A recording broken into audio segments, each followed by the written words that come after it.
අවංකවම තිරුවන් සරණේ පිහිටලා මේ සීලය ආරක්ෂා කරගත්තොත් ඒකේ පිළිසරණ මෙපමණයි කියලා කියන්න බැරි තරම්. ඉතින් මේ ගුණධර්ම රැකින්න සුදුසුකමක් වුමනයි. මොකක්ද ඒ සුදුසුකම? තමාට ආදරය කරන්න ඕනේ. තමන් දුකට වැටෙනවාට බය නම්, තමන් සැපයට කැමති නම්, තමන්ට ද්වේෂ කරන්නේ නැත්තම් ආන් ඒ කෙනාට තමයි මේ ගුණධර්ම පිළිටන්නේ. තමන්ට ද්වේෂ කරන්නේ නැද්ද? ඉන්නවනේ, ඕන තරම් ඉන්නවා. ගුණධර්ම පිළිටන්නේ නැහැ එතකොට. ගුණධර්ම පිළිටන්න නම් තමන් බය වෙන්න ඕනේ දුකට වැටෙන්න. සතර පායට වැටෙන්න තමන් බය වෙන්න ඕනේ. ඒකේ තේරුම මොකද්ද? තමන්ට ආදරය දක්වන්න ඕනේ. එහෙම නැත්නම් මේ ගුණධර්ම පිළිටන්නේ නැහැ. අද අපි බොහොම ලස්සන සූත්‍ර දේශනාවක් ඉගෙන ගන්නයි යන්නේ. මේ දේශනාව සඳහන් වෙන්නේ මජ්ක්‍ධිම නිකායේ මූල පණ්ණාසකයේ කියන කොටසේ. මේ අපි අද ඉගෙන ගන්න සූත්‍ර දේශනාවේ නම ශාලෙය්‍යක සූත්‍රය. ශාලා කියන ගමේ වාසය කරපු අයට වදාළ දෙසුම. බුදුරජාණන් වහන්සේ මහත් භික්ෂු පිරිසක් සමග කොසල් දනව්වේ චාරිකාවේ වැඩියා. චාරිකාවේ වඩිනවා කියන්නේ මොකද්ද? ධර්මයේ දේශනා කරමින් ගමෙන් ගමට වඩිනවා. වස් කාලය ආවහම එක තැනක නවතිනවා. වස් කාලය ඉවරනහම ආයමත් චාරිකාව පටන් ගන්නවා. ඉතින් මේ විදිහට කොසල් ජනපදයේ චාරිකාවේ වඩිද්දී එක ගම්මානයක් තිබ්බා. ඒ ගමේ නම ශාලා. මොකක්ද ඒ ගමේ නම? ශාලා. ඒ ගමේ හිටියේ බ්‍රාහ්මණ වංශිකයෝ. එතකොට මේක එනම් මොන ගමක්ද? බ්‍රාහ්මණ වංශිකයන්ගේ ගමක්. බමුණු ගමක්. එතකොට ඒ කාලේ ගම්මාන තිබිලා තියෙනවා. ඒ ගමේ සම්පූර්ණයෙන්ම ඉන්නේ බ්‍රාහ්මණ වංශිකයෝ. අනිත් අයත් ඉතින් අඩු වශයෙන් ඇති. වැඩි වශයෙන් ඉන්නේ කවුද? බ්‍රාහ්මණයෝ. එතකොට ඒක සම්මත වෙන්නේ බ්‍රාහ්මණයන්ගේ ගමක් කියලා. ඒක වංශවත් කුලීන මිනිසුන්ගේ ගමක්. හැබැයි මේ මිනිසුන්ට තිබුණා ගැටලු ජීවිතේ.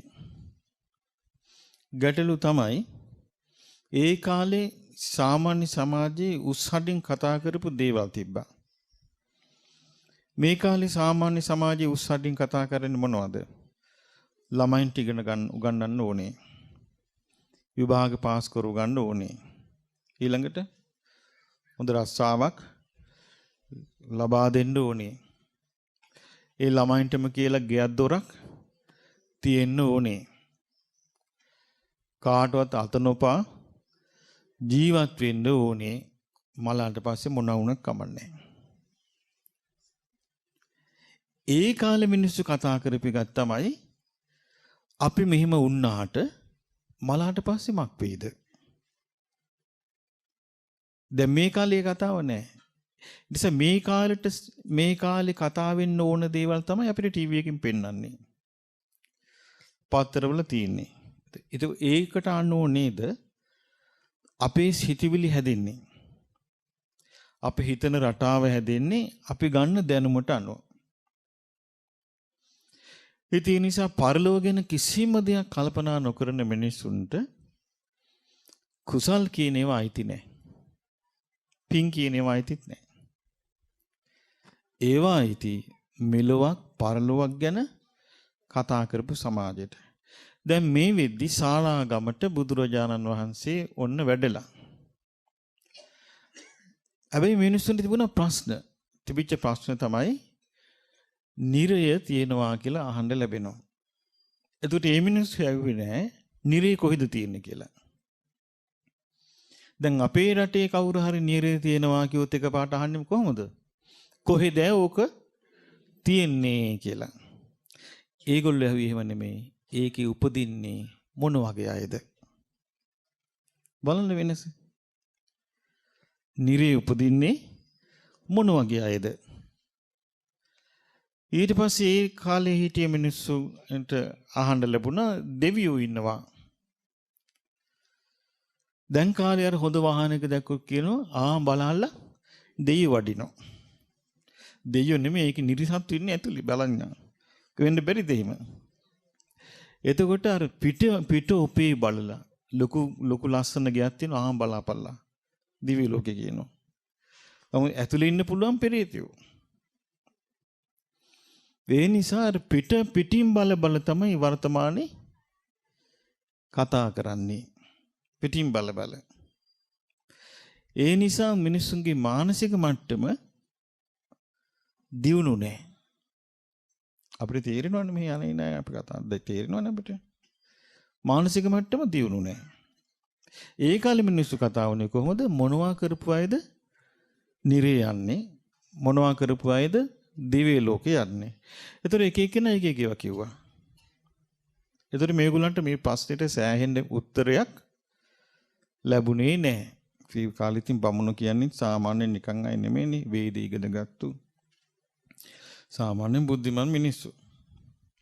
ඔන්න ආරංචි වුණා ඒ ගමට බුදුරජාණන් වහන්සේ වැඩියා. මේකේ තියෙනවා ලස්සනට ඒක ආරංචි වෙච්ච විදිය. අසෝසුංකෝ සාලීයකා බ්‍රාහ්මණ ගහපතිකා. එතකොට ශාලා කියන ගමේ වාසය කරපු බ්‍රාහ්මණ ගෘහපතියන්ට ආරංචි වුණා. අහන්න ලැබුණා. සමනෝ කලු බොහෝ ගෝතමෝ ශ්‍රමණ බවත් ගෞතමයන් වහන්සේ. ඔන්න ආරංචි උනේ අපි කියන්නේ බුදුරජාණන් වහන්සේ කියලා. නැත්නම් අපි කියන්නේ භාග්‍යවතුන් වහන්සේ කියලා. ඒතර බ්‍රාහ්මණය හැමතිස්සෙම බුදුරජාණන් වහන්සේ හැඳින්වුවේ ශ්‍රමණ ගෞතමයන් වහන්සේ කියලා. ශ්‍රමණ ගෞතමයන් වහන්සේ ශක්‍ය පුත්‍රෝ ශාක්‍ය පුත්‍රයෙක්ය. ශක්‍ය කුලා පබ්බජිතු තමන්ගේ තිබිච්ච ශාක්‍ය රාජ්‍යය අතහැරලා පැවිදි වෙච්ච කෙනෙක්ය. කෝසලේසු චාරිකං චරමානෝ කොසල් රටේ චාරිකාවී වඩිද්දී මහතා භික්ඛු සංඝේන සද්දි මහත් භික්ෂු සංඝ පිරිසක් පිරිවරාගෙන ශාලාගමටත් වැඩියා කියලා ඔන්න ආරංචි වුණා. ඊළඟට කොහොමද ආරංචි වෙන්නේ? තංකෝපන භවන්තං ගෝතමං. ඒ බවත් ගෞතමයන් වහන්සේ ඒවං කල්යාණෝ කිත්ති සද්දෝ අබ්බුග්ගතෝ මෙවැනි කල්යාණ කීර්ති රාවයක් කුස්ස පැන නැගිලා. කොහොමද ආරංචිනේ මෙන්න මෙහෙම කල්යාණ කීර්ති රාවයක් පැන නැගිලා තියෙන. දැන් මේගොල්ලෝ බෞද්ධයෝ නෙමෙයි. දැන් මේ බුද්ධඝංකාරයෝ නෙමෙයි. මේ බුද්ධඝංකාරයෝ විදිහට හරි කරදර වෙන්න තිබ්බා. මේ බුද්ධඝංකාරයෝ නෙමෙයි. මේ බුද්ධිමත් මිනිස්සු. එතකොට මේ මිනිස්සු කොහොමද කල්පනා කළේ? ඒවං කල්යාණෝ කිත්ති සද්දෝ අබ්බුග්ගතෝ කල්යාණ කීර්ති රාවයක් උස්ස පැන නැගිලා තියෙනවා. මොකද්ද? ඉතිපිසෝ භගවා ආරහං. ඒ භාග්‍යතුන් වහන්සේ ආරහං රහත් කෙනෙක්ය. සම්මා සම්බුද්ධෝ සම්මා සම්බුදු කෙනෙක්ය.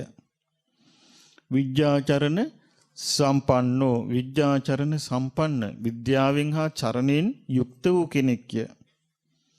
සුගතෝ සුගත වූ ගුණයෙන් යුක්ත කෙනෙක්ය. ලෝකවිදු හැම ලෝම දන්නා කෙනෙක්ය. අනුත්තරෝ පුරුෂ ධම්ම සාරථි දමණය කරන දෙවි මිනිසුන් දමණය කිරීමෙහිලා අග්‍ර කෙනෙක්ය. සත්තා දේව මනුස්සාන දෙවියන්ගේත් මිනිසුන්ගේත් ශාස්ත්‍රුන් වහන්සේය. බුදු කෙනෙක්ය. භගවා භාග්‍යවතුන් වහන්සේ කෙනෙක් කියලායි දැන් ඔන්න ආරංචිය. ඊට පස්සේ ආරංචිනේ කොහොමද? සෝ ඉමං ලෝකං සදේවකං සමාරකං සබ්‍රාහ්මකං සස්සමන බ්‍රාහමණින් පජං සදේව මනුස්සං. පුදුම ලස්සනයි මේ ආරංචි වෙච්ච විදිය. උන්වහන්සේ ඒකේ බුදුරජාණන් වහන්සේ දෙවියන් සහිත මරුන් සහිත බමුන් සහිත ශ්‍රමණ බ්‍රාහ්මණයන් සහිත මේ සදේවක ලෝකයට සයන් අභිඤ්ඤා සත්‍තිකත්වා පවේදේති. සොකීය ප්‍රඥාවෙන් උපදවාගත්තු දෙයක් කියනවා. සොකීය තමන්ගේම ප්‍රඥාවෙන් උපදවාගත්තු විශිෂ්ට ඥාණයෙන් යුතු දෙයක් කියාගෙන යනවා. දැන් බලන්න මේ කාලේ මිනිස්සු කතා වෙච්ච විදිය. අපිට පුළුවන් ද මේ යන්තම් කිට්ටු වෙන්න? බෑනේ. සෝ ධම්මං දේශිතේ උන්වහන්සේ ධර්මයේ කියනවා, බණ කියනවලු. කොහොමද? ආදි කල්යාණ, මජ්ජේ කල්යාණ, පරියෝස. ඒ කියන්නේ මුල් කොටස ඇහුවත් ඇති. සුන්දරයි. මැද කොටස ඇහුවත් ඇති. ඒත් සුන්දරයි. පරියෝසాన කල්යාණ, අවසාන කොටස ඇහුවත් ඇති. ඒත් සුන්දරයි. සාත්තං සබ්බ්‍යංජනං කේවල පරිපූර්ණං පරිසුද්ධං බ්‍රහ්මචර්යං පකාසේති. ඒවේ හරි පැහැදිලි අර්ථ තියෙනවා. හරි පැහැදිලි වචන තියෙනවා. මුළුමනින්ම පිරිසිදු පරිපූර්ණ නිවන් මඟ කියන කෙනෙක් කියලා ඒ ආරංචි යාමේ. එතකොට බමුණු කල්පනා කරන්නේ කොහොමද? සාදුකෝපන තථා රූපානං අරහතං දස්සනං හෝති. ඒ බඳු රහතන් වහන්සේ නම දකින්න ලැබීම කොච්චර ලොකු දෙයක්ද? ඔන්න මිනිස්සු කතා වෙච්ච විදිය. ඒ බඳු රහතන් වහන්සේ නම දකින්න ලැබීම කොච්චර ලොකු දෙයක්ද? අපි මෙහි බුදුරජාණන් වහන්සේ, ඒ බඳු බුදුරජාණන් වහන්සේට විහාරයක් හදනකොට මිනිස්සු කියනවා මෙහි ඇවිල්ලා හරි වැඩන්නේ මෙච්චර විදන් කරනවද? ගෙවල් හදලා දෙන්න ඉපේ මේ සල්ලි වල මිනිස් දුප්පත් මිනිසුන්ට.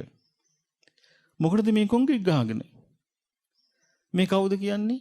තෙරුවන් සරණ ගිහිපයිද? නෑ, බුද්ධ ආගම්කාරයෝ. එමි ගරහනවා. මේ භාග්‍යවතුන් වහන්සේගේ පූජාවට ගරහනවා. භාග්‍යවතුන් වහන්සේගේ පිනට ගරහනවා. ඒක කාගේ පිනක්ද? බුදුරජාණන් වහන්සේගේ පින. දැන් ඔන්න මම අනුරාධපුරේ විහාරයක් හදන්න යනවා. ඒක කාගේ පිනක්ද? බුදුරජාණන් වහන්සේට විහාරයක් ලැබීමේ පින උන්වහන්සේගේ පිනනේ. ඒකයි. ඒ අනුන්ගේ ශාස්ත්‍රුන් වහන්සේගේ පිනටත් ගරහන මිනිසුන්ට සරණ පිටයිද? නෑ. එතකොට එබඳු රහතන් වහන්සේගේ දැක්ම කොතරම් අගේද කියලා කල්පනා කළා මිනිස්සු කතා වුණා. ඕන් ඊට පස්සේ බ්‍රාහ්මණයෝ ටික කිව්වා යමල්ල එකතු යන් අපි ඔක්කොම යන්. කොහෙද යන්න හදන්නේ දැන්? බුදුරජාණන් වහන්සේ බැහැ දකින්න. අපි බැහැ දකින්න යමන් කියලා කට්ටියගේ දැන් මේ ඔක්කොම තෙරුවන් සරණ ගිහපු අයද? නෑ. අප කියන හැටියට අපි බෞද්ධයෝ කියන අයද? නෑ. නමුත් ආරංචි වුණා බුදුරජාණන් වහන්සේ ගැන හරි චිත්‍රේ. ආරංචි වුණා. ආරංචි වෙලා දැන් සාමාන්‍යයෙන් මෙතන යන්නේ කොහොමද? අපි යන් ඒ බඳු රහතුන් දැකීම කොච්චර හොඳ දෙයක්ද කියලා තමයි යන්නේ. ගිහින් මේකේ තියෙනවා අපේ කච්චේ භගවන්තං අභිවාදෙත්වා ඒකමන්තං නිසීදෙන්සු. කොටසක් ගින් බුදුරජාණන් වහන්සේට වන්දනා කළා. වැඳලා පැත්තකින් වාඩි වුණා. අපේ කච්චේ භගවතා සද්දින් සම්මෝදින්සු. තව කොටසක් වැඳේ නෑ. නිකන් ආගියතරතුරු කතා කළා. මේ වහන්සේ කපිලවස්තු නගරේ රජකම අත්හැරලා ගියා කියලා ඉතින් අපිට ආරංචි වුණා. දැන් වැඩි කොයි පළාතේ ඉඳලාද දැන් කොහේදලද මෙහෙට වැඩි කියලා විස්තර අහලා තව කොටසක් වාඩි වුණා. අපේ කච්චේ යේන භගවා තේනංජලින් පනාමෙත්වා. අර භාග්‍යතුන් වහන්සේ දිශාවට නිකන් වැඳලා අර භාගයට වඳින්නේ. භාගයට වැඳලා වාඩි වුණා. තව කොටසක් තම තමන්ගේ නම් කියලා මම මේ ආසවලා ස්වාමීනි මේ ආසවලා කියලා ඒගොල්ලන් හඳුන්වලා දීලා වාඩි වුණා. තව කොටසක් නිස්සද්දවම වාඩි වුණා. එතකොට ඒකේ ප්‍රධාන බ්‍රාහ්මණයා බුදුරජාණන් වහන්සේගෙන් අහනවා බවත් ගෞතමයන් වහන්සේ අපි මේ ආවේ කාරණාවක් දැනගන්නයි. සමහර සත්වයන් කය බිඳලා මරුණට පස්සේ අපාය දුර්ගතියෙන් නිරය කියන ලෝකෙ ගිහින් උපදිනවාලු. සමහර අය මැරිලා නිරය ගිහින් උපදිනවාලු. ඒ නිරය ගිහින් උපදින්න ඒ මිනිස්සු හේතු වෙන්නේ මොනවාද? ඔන්න අහලා තියෙන ප්‍රශ්නේ. මේක ලැබුණනම් අහන්නේ කොහොමද? සමහර මිනිස්සු නිරය ගිහින් උපදිනවලු. නිරය කොහෙද තියෙන්නේ කියලා යටත් යන්න. එහෙම නේද මේ අහන්නේ? නිරය කොහෙද තියෙන්නේ කියලා. දැන් මේ යන්නේ කොහොමද? නිරේ ගිහින් උපදිනවා කියලා අපිට අහන්න ලැබෙනවා මේ සත්වයෝ. නිරේ ගිහින් උපදින්නේ සත්වයෝ මොන හේතුවකින්ද? ඒ සත්වයෝ උපදින්න හේතුව මොකද්ද නිරේ? ඊළඟට කෝපන භෝගෝතමෝ හේතු කෝපච්චය ස්වාමීන් බවත් ගෞතමයන් වහන්සේ සමහර සත්වයන් සමහර මිනිසයන් මරණින් මත්තේ දෙවියන් අතරේ උපදිනවාලු. කොහෙද උපදිනවා කියන්නේ? දෙවියන් අතරේ. ඒ දෙවියන් අතරේ උපදින්න හේතු මොනවාද? බලන්න මං කිව්වේ අර බුද්ධිමත් මිනිස්සු ප්‍රශ්න අහන රටාවයි බුද්ධි හීන මිනිස්සු ප්‍රශ්න අහන රටාවයි අතර විශාල පරතරයක් තියෙනවා. බුද්ධිමත් මිනිස්සුන්ට හරියටම ප්‍රශ්නේ අහුවෙනවා. අහන්න ඕනේ ප්‍රශ්නේ වැටහෙනවා. තේරෙනවා. මෙන්න මේත ඒ ප්‍රශ්නේ තමයි උත්තරේ තියෙන්නේ. බුද්ධ හීන මිනිස්සයා ප්‍රශ්න 100ක් ඇහුවත් පැහැදිලි උත්තරයක් ගන්න බෑ. එක්ක ඒ ප්‍රශ්නේ අහන්නේ අර්බුදයක්. බුද්ධිමත් කෙනා හරි විදියට ප්‍රශ්නේ අහනවා. දැන් ඇහුවා හරි විදියට ප්‍රශ්නේ. කොහොමද ඇහුවේ? බවත් ගෞතමයන් වහන්සේ සමහර මිනිස්සු මරණින් මත්තේ නිරේ උපදිනවලු. ඒ මිනිසුන්ට නිරේ උපදින්න හේතු උනේ කුමක්ද? සමහර අය මරණින් මත්තේ දිව්‍ය ලෝකෙ උපදිනවලු. ඒ දෙවියන් අතර උපදින්න හේතු උනේ කුමක්ද? ඒතර බුදුරජාණන් වහන්සේ ඔන්න උත්තරي දෙනවා. අදම්මචර්යා විසමචර්යා හේතුකෝ ගහපතයෝ ගෘහපතිවරුනේ අධර්මයේ හැසිරීම වැරදි හැසිරීම නිසායි ඇතම් අය මරුණට පස්සේ ගිහින් නිරේ උපදින්නේ. නිරේ උපදින්නේ කුමන් නිසාද එහෙනම්? අධර්මයේ හැසිරීම වැරදි හැසිරීම නිසා නිරේ ගිහින් උපදිනවා. ඒ වගේම ගෘහපතිවරුනි ඇතම් අය ධර්මයේ හැසිරීම නිසා හරි හැසිරීම නිසා මරණින් මත්තේ දෙවියන් අතරේ උපදිනවා කිව්වා. එතකොට බුදුරජාණන් වහන්සේගේ උත්තරේ හරි පැහැදිලි. මොකක්ද උත්තරේ පැහැදිලිකම? නිරේ උපදින්නේ මක් නිසාද? අධර්මයේ හැසිරීම නිසා, වැරදි හැසිරීම නිසා. වචන දෙකක් තියෙනවා. අධම්මචර්යා, විසමචර්යා. අධර්මයේ හැසිරීම, වැරදි හැසිරීම නිසා. එතකොට සුගතිය උපදින්නේ දෙවියන් අතර උපදින්නේ ධර්මයේ හැසිරීම, නිවැරදි හැසිරීම නිසා. ධම්මචර්යා, සමචර්යා. එතකොට බලමු මේගොල්ලන්ට ඒක තේරුණාද කියලා. එතකොට කියනවා අනේ ස්වාමීනි, අනේ බවත් ගෞතමයන් වහන්සේ අපිට තේරුණේ නැහැ. කොච්චර ලස්සනද? එහෙනම් මේ තේරුණා කියලා මේගොල්ලන්ට ඉන්න තිබුණේ නැද්ද ඔළුව මෙහෙම කරගෙන? ඈ? හරි කියලා. එහෙම නෑ. කිව්වේ මොකද්ද? අනේ බවත් ගෞතමයන් වහන්සේ අපිට මේක අර්ථ වශයෙන් තේරුණේ නෑ. අධර්මයේ හැසිරුණාම නිරේ යනවා කියන කාරණේ විස්තර වශයෙන් තේරුණේ නෑ. ධර්මයේ හැසිරුණාම දෙවියන් අතර උපදිනවා කියන එකත් විස්තර වශයෙන් තේරුණේ නෑ කිව්වා. ඊට පස්සේ කියනවා අනේ බවත් ගෞතමයන් වහන්සේ අපිට විස්තර වශයෙන් තෝරා දෙනසේක්වා. කොච්චර ලස්සනද මේ මිනිස්සු කතා බහනේ. අනේ අපිට විස්තර වශයෙන් තෝරා දෙනසේක්වා. ඒක අපි අවබෝධ කරගන්නම් කිව්වා. එතකොට බුදුරජාණන් වහන්සේ දේශනා කරන එහෙනම් ගෘහපතිවරුනි සුනාත අහගෙන ඉන්න. සාදුකං මනසිකරෝත හොඳින් මෙනෙහි කරන්න. වාසිස්සාමි මං කියලා දෙන්නම්. ඔන්න බුදුරජාණන් වහන්සේක දේශනා කරන්න දැන් පටන් ගන්නවා. මොකද්ද මේ දේශනා කරන්න යන්නේ? නිරේ උපදින්න හේතු වෙන අධර්මයේ හැසිරීම කියන්නේ මොකද්ද කියන කාරණේත් දෙවියන් අතර උපදින්න හේතු වෙන ධර්මයේ හැසිරීම කියන්නේ මොකද්ද කියන කාරණේ තමයි විස්තර කරලා දෙන්න යන්නේ. කියනවා ගෘහපතිවරුනි අධර්මයේ හැසිරෙනවා වැරදිට හැසිරෙනවා කයින් හැසිරෙනවා තුන් අයුරකින් අධර්මයේ හැසිරෙනවා වැරදි විදිහට හැසිරෙනවා කියුවා.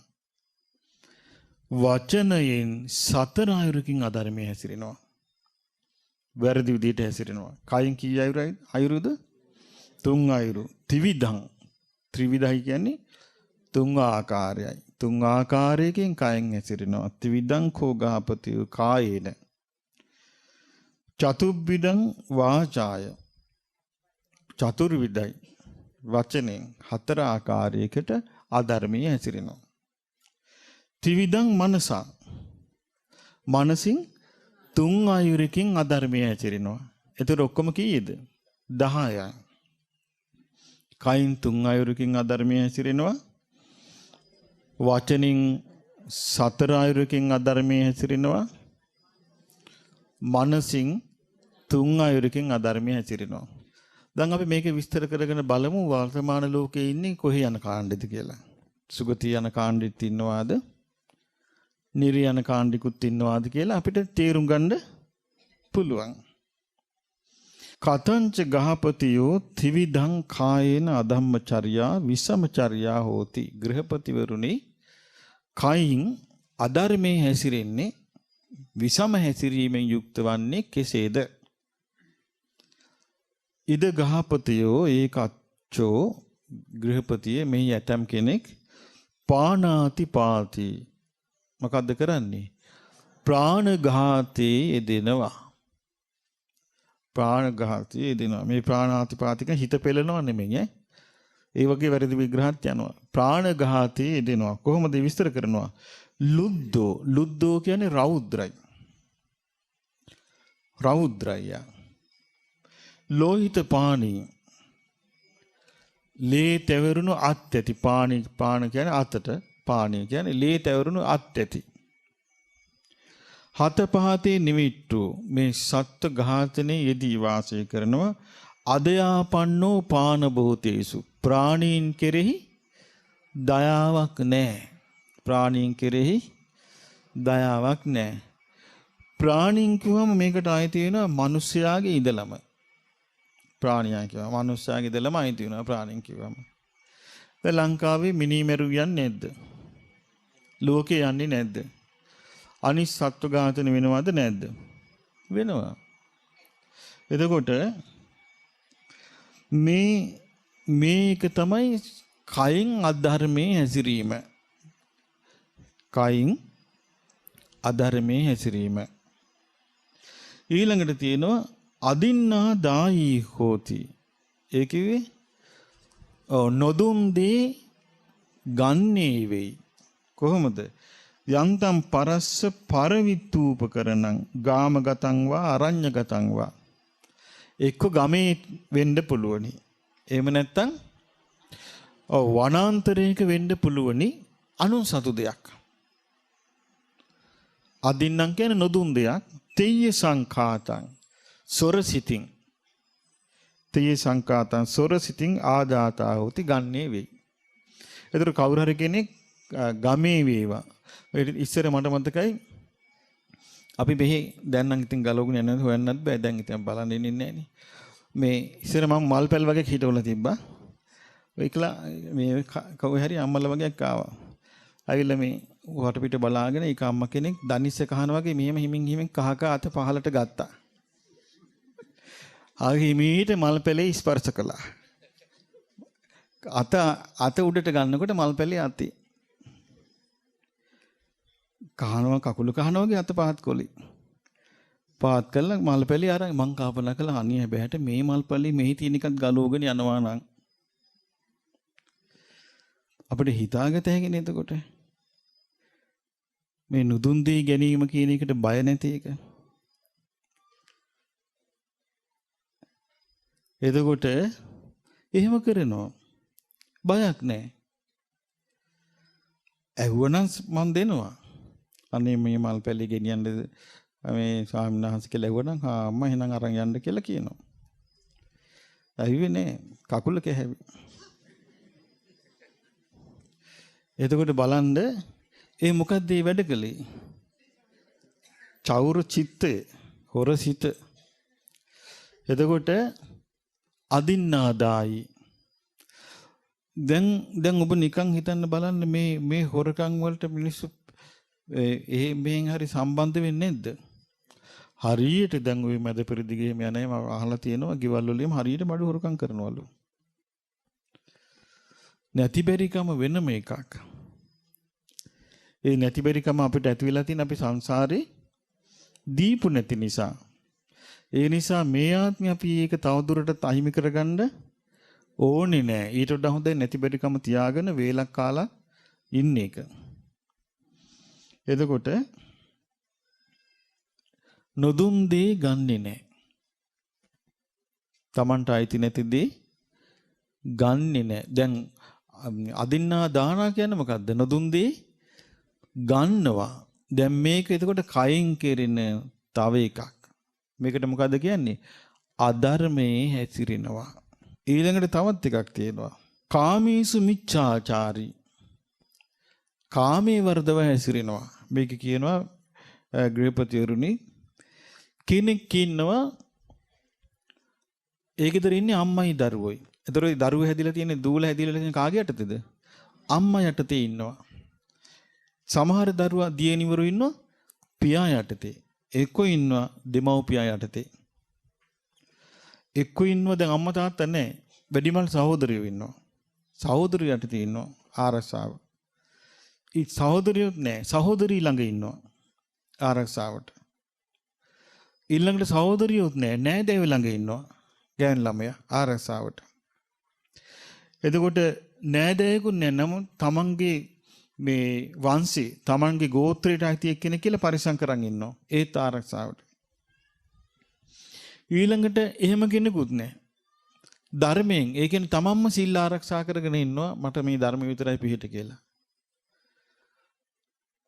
එහෙම නැත්තම් ඉන්නවා විවාහක කාන්තාවක් සස්සාමිකා. එහෙම නැත්තම් ඉන්නවා තව සපරිදණ්ඩ. ඒ කියන්නේ මෙයා වෙන් කළා තියෙනවා මෙයා විවාහයට යෝග්‍ය කෙනෙක් කියලා. සමහර ඉන්නවා අනාගතේ බඳිනවා කියලා මල් මාලේ දාලා කැප කරපු. ඒ බඳු වෙන් කළා තිටින දැන් මේ අනුව දැන් මේ කියන විස්තරය අනුව එහෙනම් හැම වෙලාවෙම ගෑන් ළමෙක් එක්ක කාන්තාවක් ඉන්නේ තවත් කෙනෙකුගේ ආරක්ෂාවෙන්. ඒ බඳු කෙනෙක් Tamanගේ තියෙන සීමා ඉක්මවා අනාචාරයේ හැසිරෙනවා නම් ඒ කිව්වේ දැන් මේ සීමාව තමයි දෙමව්පියෝ තමයි සීමාව. ඒතර අම්මා යටතේ නම් ඉන්නේ සීමාව අම්මා. තාත්තා යටතේ නම් ඉන්නේ ඒ ගෑනු දරුවගේ සීමාව කවුද? තාත්තා. දෙමව්පියෝ යටතේ නම් ඉන්නේ ගෑනු දරුවගේ සීමාව කවුද? දෙමව්පියෝ.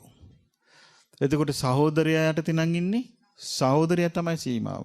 සහෝදරී යටතේ නම් ඉන්නේ සහෝදරී තමයි සීමාව. එතකොට ඥාති යටතේ නම් ඉන්නේ ඥාතීන් තමයි සීමාව. ඊළඟට ගෝත්‍රී නම් යටතේ ඉන්නේ ගෝත්‍රී තමයි සීමාව. ධර්මයේ යටතේ නම් ඉන්නේ ධර්මයේ තමයි සීමාව. විවාහ වෙලා නම් ස්වාමියා තමයි සීමාව. ඉතින් එහෙම බලද්දී අපිට මේ සීමාව බැහැර වෙච්ච මේ ගෑන් දරුවෝ ගැන හිතන්න පුළුවන්ද? එහෙනම් මේ ලෝකේ හැසිරෙන මේ ඔක්කොම මොනවද? අනාචාරී. කයින් අධර්මයේ හැසිරීම. කයින් අධර්මයේ හැසිරීම. දැන් ওই පසුගිය කාලේ වැලන්ටයින් කියලා ඇවිල්ලා කොච්චර නොමග යනවද? ඒතර කයින් අධර්මයේ හැසිරීම. මේ මොනවද? නිරේගාමිනී හේතු. නිරේට යන්නේ උපකාරී වන කරුණු. එතකොට බුදුරජාණන් වහන්සේ වදාළ ගෘහපතිවරුනි ඔය ආකාරයට තුන් අයුරකින් කයින් අධර්මයේ හැසිරේ ඇතම් කෙනෙක්. ඒතර කයින් අධර්මයේ හැසිරෙන ඒ විදිහට. කතංච ගෘහපතියෝ චතුබ්බිදං වාචා ධම්මචර්යා. ඒතර අහනවා මේ දැන් කයි අධර්මයේ හැසිරීම තේරුණාද? මොනවද? ප්‍රාණඝාත, අදින්නාදාන සොරකම, කාමස මිච්ඡාචාර. එතකොට අපි මේකටම තමයි අපි දාගන්න ඕනේ. තවත් එකක් තියෙනවා කයින් කරනවා. අතට ගන්නවා වීදුරුව. ඔව්. මත් වතුර පානි. ඒක ඊළඟට ඒ බොන જાති ගංජාවල ඉඳලා ඒ ඔක්කොම. ඒතරී හැම එකකින්ම අධර්මයේ හැසිරීම. ඊළඟට කතංච ගහපතියෝ චතුබ්බිදං වාචාය ධම්මචර්යා. සිව්වරුකින් වචනේ. දැන් බලන්න මේ මට එතකොට මතක් වුණේ මේ ධර්මයේ ගැන කතා කරද්දී ධර්මයෙන් පුද්ගලයා බේරෙන තාලේ ඔබ අහලා තියෙනවද දුටුගැමුණු රජුරන්ට යෝධයෙක් හිටියා ගෝඨයිම්බර කියලා. ඒ ගෝඨයිම්බර කියන යෝධයා කාශ්‍යප බුදුරජාණන් වහන්සේගේ කාලේ වැද්දෙක්. සතුන් මරාගෙන දඩයන් කරගෙන ජීවත් වෙනවා. දවසක් වනාන්තරයක හිටපු රහතන් වහන්සේ නමක් මේ වැද්දාගේ ගෙදරට පිණ්ඩපාතේ වැඩියා. වැඩියම එදා ඉතින් වෙලා තිබුච්ච දඩමස් වලින් හදාපු දානයක් කෑමක් මුග හරි තිබ්බා මේ පූජා කළා. එතකොට මේ රහතන් වහන්සේ තේරුණා මෙයා වැද්දෙක් බව. උන්වහන්සේ දෙවෙනි දවසෙත් ඒ ගෙදරට පිණ්ඩපාත වැඩියා මෙයාට කරුණු කියන්න අවස්ථාව ගන්න. එදත් දානි දීලා අහගෙන හිටියා. ඊට පස්සේ මෙයා උන්වහන්සේ ධර්මයේ කිව්වා. ටික ටික තේරුම් කරලා දුන්නා මේ වැද්දාට මේ දඩේම එපා වෙන රස්සාවක් හොයාගන්න කියලා. ඊට පස්සේ තුන්වෙනි දවසෙත් කිව්වන්ට පස්සේ ඔන්න පැහැදුනා. සම්පූර්ණ මෙයා ටික ටික දඩයන් අතෑරලා සීල් සමාදන් වෙලා මේ රහතන් වහන්සේට උපස්ථාන කරගෙන හිටියා. ඊට පස්සේ මරණින් මත්තේ දෙවියන් අතර ගියා. දැන් බලන අර ප්‍රාණඝාත කරපු අකුසල් මැඩගෙන අර රහතන් වහන්සේට උපස්ථාන කරපු පින ආවා ඉස්සරහට. එතකොට බේරගත්තේ ධර්මයෙන් නෙමෙයිද? අධර්මචර්යාව මැඩගෙන ධර්මචර්යාව ආවා ඉස්සරහට. ධර්මයෙන් තමයි බේරගත්තේ. ඉතින් ඉඳලා දුටුගැමුණු රජුරුවන්ගේ කාලේ උන්න ලංකාවේ උපන්නා. එතකොට ඒ ගෝඨයිම්බර කියලා ඒක ගෝඨ කියලා කියන්නේ මම හිතන්නේ ටිකක් මිටි කියන අර්ථය තියෙන්නේ. එතකොට ඒ කිනාට ඒ නම වැටිලා ඉතින් ඔන්න යුද්ධෙට ගිහිල්ලා යුද්ධෙත් ඉවර වෙලා ඒ කාලෙත් මෙයා හරියට රාබොනෝ. රාබීලා ඒකේ තවත් සිද්ධියක් තියෙනවා. ඒ ගෝඨයිම්බර තා පිරිසක් එක්ක යද්දී ඒ පොතේ තියෙනවා මේ එක පන්සල් වත්තකට එනවා. ඒ පන්සල් වත්තේ පොල් වත්තක් තියෙනවා. මේ ගෝඨයිම්බර ගිහිල්ලා මොකද කරන්නේ? අර පොල් ගස් ටික ඔක්කොම හොල්ලනවා. කුරුම්බ කන්න කොල්ලොත් එක්ක. ඊට පස්සේ පළපළ කුරුම්බ කාලා හැමතැනම කොඹ ටික දානවා. ඒ ඉන්නවා සාමණේර නමක්. උන්වහන්සේගේ තාත්තත් පැවිදි වෙලා තාත්තා රහතන් වහන්සේ. ඒ බැලුව මේ මොකාද මේ ඇවිල්ලා මේ පොල් ගස් හොල්ලන්නේ කියලා. බැලුවම පස්සේ මේ ගෝඨයිම්බර මේ කුරුම්බ කාලා හොඳට හාන්සි වෙලා ඉන්නවා. සාමණේර නම ආවා. කකුල් දෙකෙන් පටලව ගත්ත ගෝඨයිම්බරව පන්සල් වලට දිගේ ඇදගෙන ගියා. එතකොට අර අනිත් මිනිස්සු දෙන්නෙකුත් ආවා. ඒ දෙන්නගේ බෙලි දෙක තද කරගත්ත මෙහෙම දෙපැත්තේ කිහිලට තියලා ඒ දිනත් ඇදගෙනම ගියා. එතකොට ගෝඨයිම්බරට බැරි වුණා ලියා ගන්න ගැටි. යෝධයාට. ඊට පස්සේ සාමණේර නමට 10ක බලේ. ඊට පස්සේ ගෝඨයිම්බර සමාව අරගෙන අනේ ඔබ වහන්සේත් එහෙනම් මේ දැන් මේ යුද්ධෙට ඉස්සෙල්ලා ඔබ වහන්සේත් එන්න මේ මිසදිටුව ඇවිල්ලා ලංකාව ආක්‍රමණය කළා. අනුරාධපුර රාජධානිය කිලුටු කරනවා.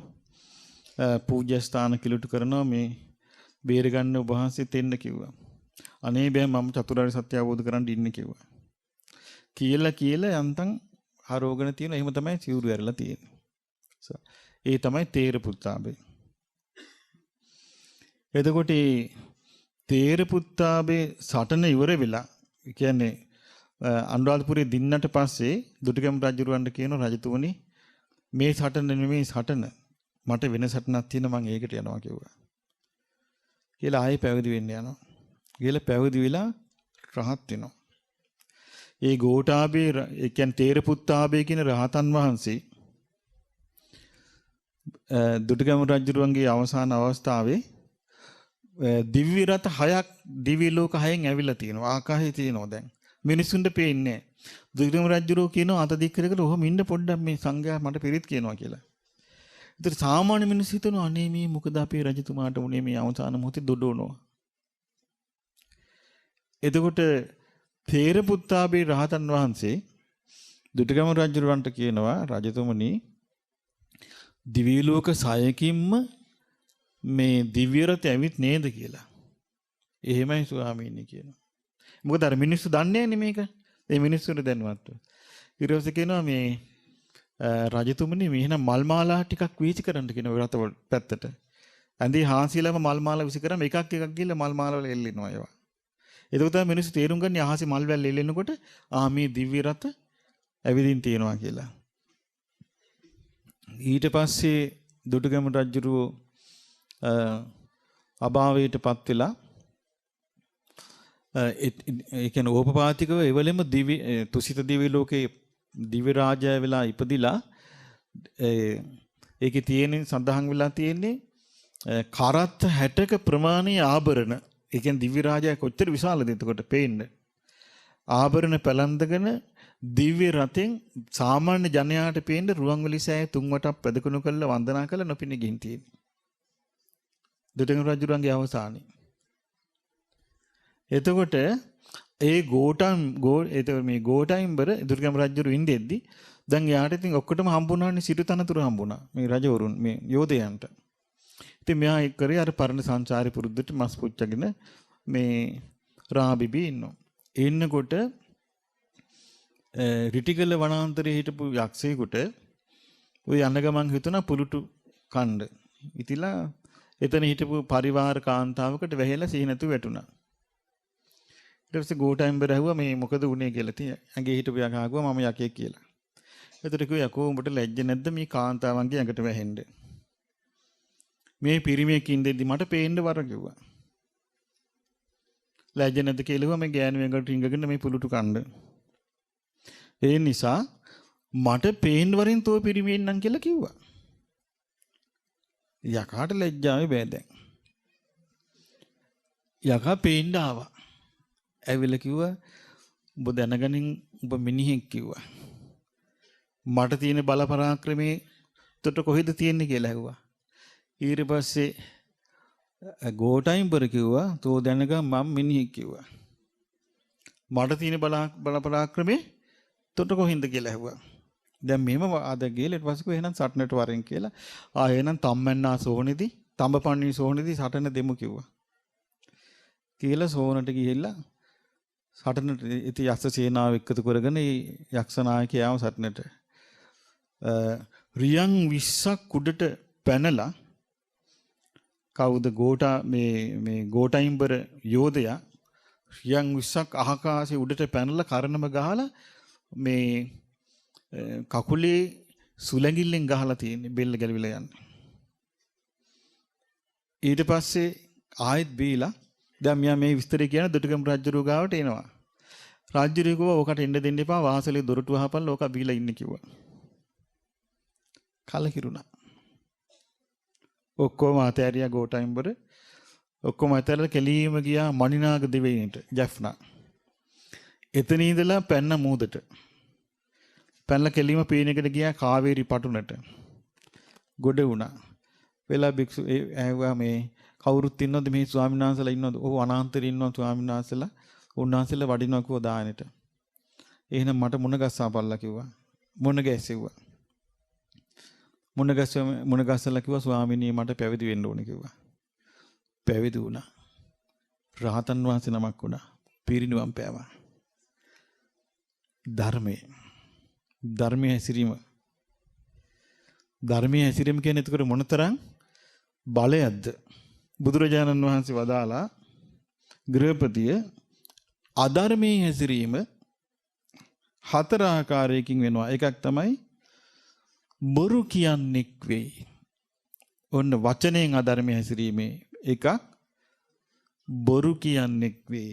කොහොමද බොරු කියන්නේ? පිරිස මැද්දේ හෝ නෑදෑය මැද්දේ හෝ ආණ්ඩුවේ හෝ උසාවියේ හෝ අඬ ගහලා කියනවා එබ්බා පුරුෂය යමක් දන්නවාද ඒ දන්න දේ සත්‍ය වශයෙන් කියපන් කියලා. එතකොට මෙයා මොකද කරන්නේ? දන්න දේ දන්නේ නැහැ කියනවා. දැක්ක දේ දැක්කේ නැහැ කියනවා. නොදැක්ක දේ දැක්කා කියනවා. නොඇසු දේ ඇසුවා කියනවා. බොරු කියනවා. මේක කියනවා තමා හේතුවෙන් හෝ අනුන් හේතුවෙන් හෝ අල්ලස් ගැනීමෙන් හෝ දැන දැන බොරු කියයිද? මේක අධර්මයේ හැසිරීම. අද මේවා වෙනවාද නැද්ද? වෙනවා. ඊළඟට තියෙනවා කේලම් කීම. වචනෙන් අධර්මයේ හැසිරීමයි. කේලම් කියන එක මොකද කරන්නේ? මෙතනින් අහගෙන ගිහින් එතන කියනවා. එතනින් අහගෙන ඇවිල්ලා මෙතන කියනවා කියලා ඉති සමග්ගානං වා භෙත්තා මෙසේ සමගී වූ අයව බිඳිනවා. භින්නානං වා අනුප්පදාතා බිඳුණු අය තවත් බිඳෙන්න රුකුල් දෙනවා.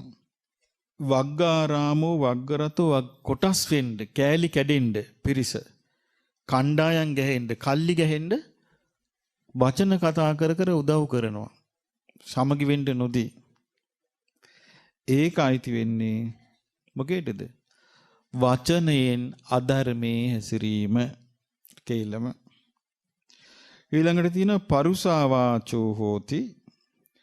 වචන තියෙනොත් කර්කස අහන්න අමාරු ඊළඟට මිනිස්සු කිපෙන ක්‍රෝධය ඇති වෙන සිතේ සංසිඳීම නැති වෙනවා ඒ ඇහුවාම.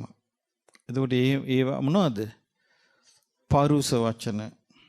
ඒව වචනෙන් අධර්මයේ හැසිරීම.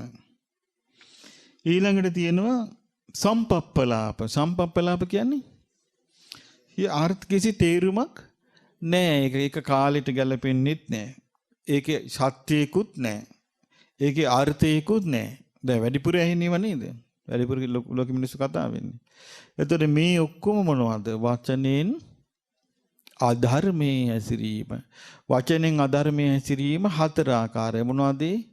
බොරු කීම, කේලාම් කීම, පරුස වචන කීම, හිස් වචන කීම. මේ හතර වචනෙන් අධර්මයේ හැසිරීමයි. කතංච ගහපතයෝ ත්‍රිවිධම් මනසා. මනසින් ත්‍රිවිධ විදියට අධර්මයේ හැසිරෙනවා. කොහොමද? ඒකච්චෝ අභිජ්ජාලෝති. අභිජ්ජාලෝ කියලා කියන්නේ විෂම ලෝභයෙන් යුක්ත වෙයි. විෂම ලෝභය කියලා කියන්නේ මේකේ තියෙන යන්තම් පරස්ස පරවිත්තූපකරණං තං අභිජ්ජිතා හෝති අහෝ වතමයන් වතයම් පරස්ස තම් මමස්සාති. අනුන් සතු වස්තුව තියෙනවා. අනුන් සතු වස්තු. අනුන් සතු කනකර ආභරණ ගෙවල් දොරවල් ගහකොළ මොනවා හරි ඇද්ද? ඉතින් මෙයා හිතනවා අනේ මේවා මට අයිති කරගන්න ඇත්නම්. මේවා මට අයිති කරගන්න ඇත්නම් කියලා හිතනවා. ඒ මොකද්ද? මනසින් අධර්මයේ හැසිරීම. මේක ලෝකේ තියෙනවාද නැද්ද? අනේ මේවා මට අයිති කරගන්න ඇත්නම් මනසින් අධර්මයේ හැසිරීම. ඒ දවසක් කොසල් රජුරවන්ටත් ඕක වුණානේ. කොසල් රජුරෝ යනවා මේ වීදි සංචාරේ.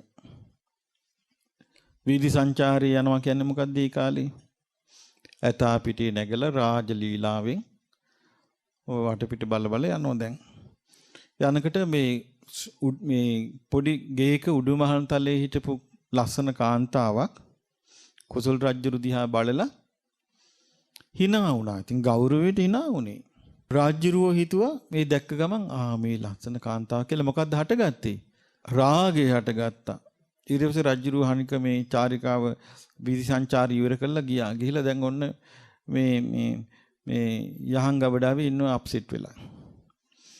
ඒතර ඇමතිය ඇහුවා දේවයන් වහන්සේ මක්කුණාද කියලා මූණේ මැලවිලා ගිහිල්ලා ඇඟ පණ නැහැ වගේ ඔළුව අවුල් වෙලා මොකද කියලා ඇහුවා ඇමතියනි නුඹ දැක්කාද අර ආස්වාල් තන හන්දියෙන් හැරෙනකොටම අර ගෙදර උඩමහලේ කාන්තාවක් හින ඇහුණා නුඹ දැක්කාද දැක්කා දේවයන් වහන්සේ ඒ වෙලාවේ තියලානේ තමුන්නාසෙට මේ විපත්ති උනේ කිව්වා.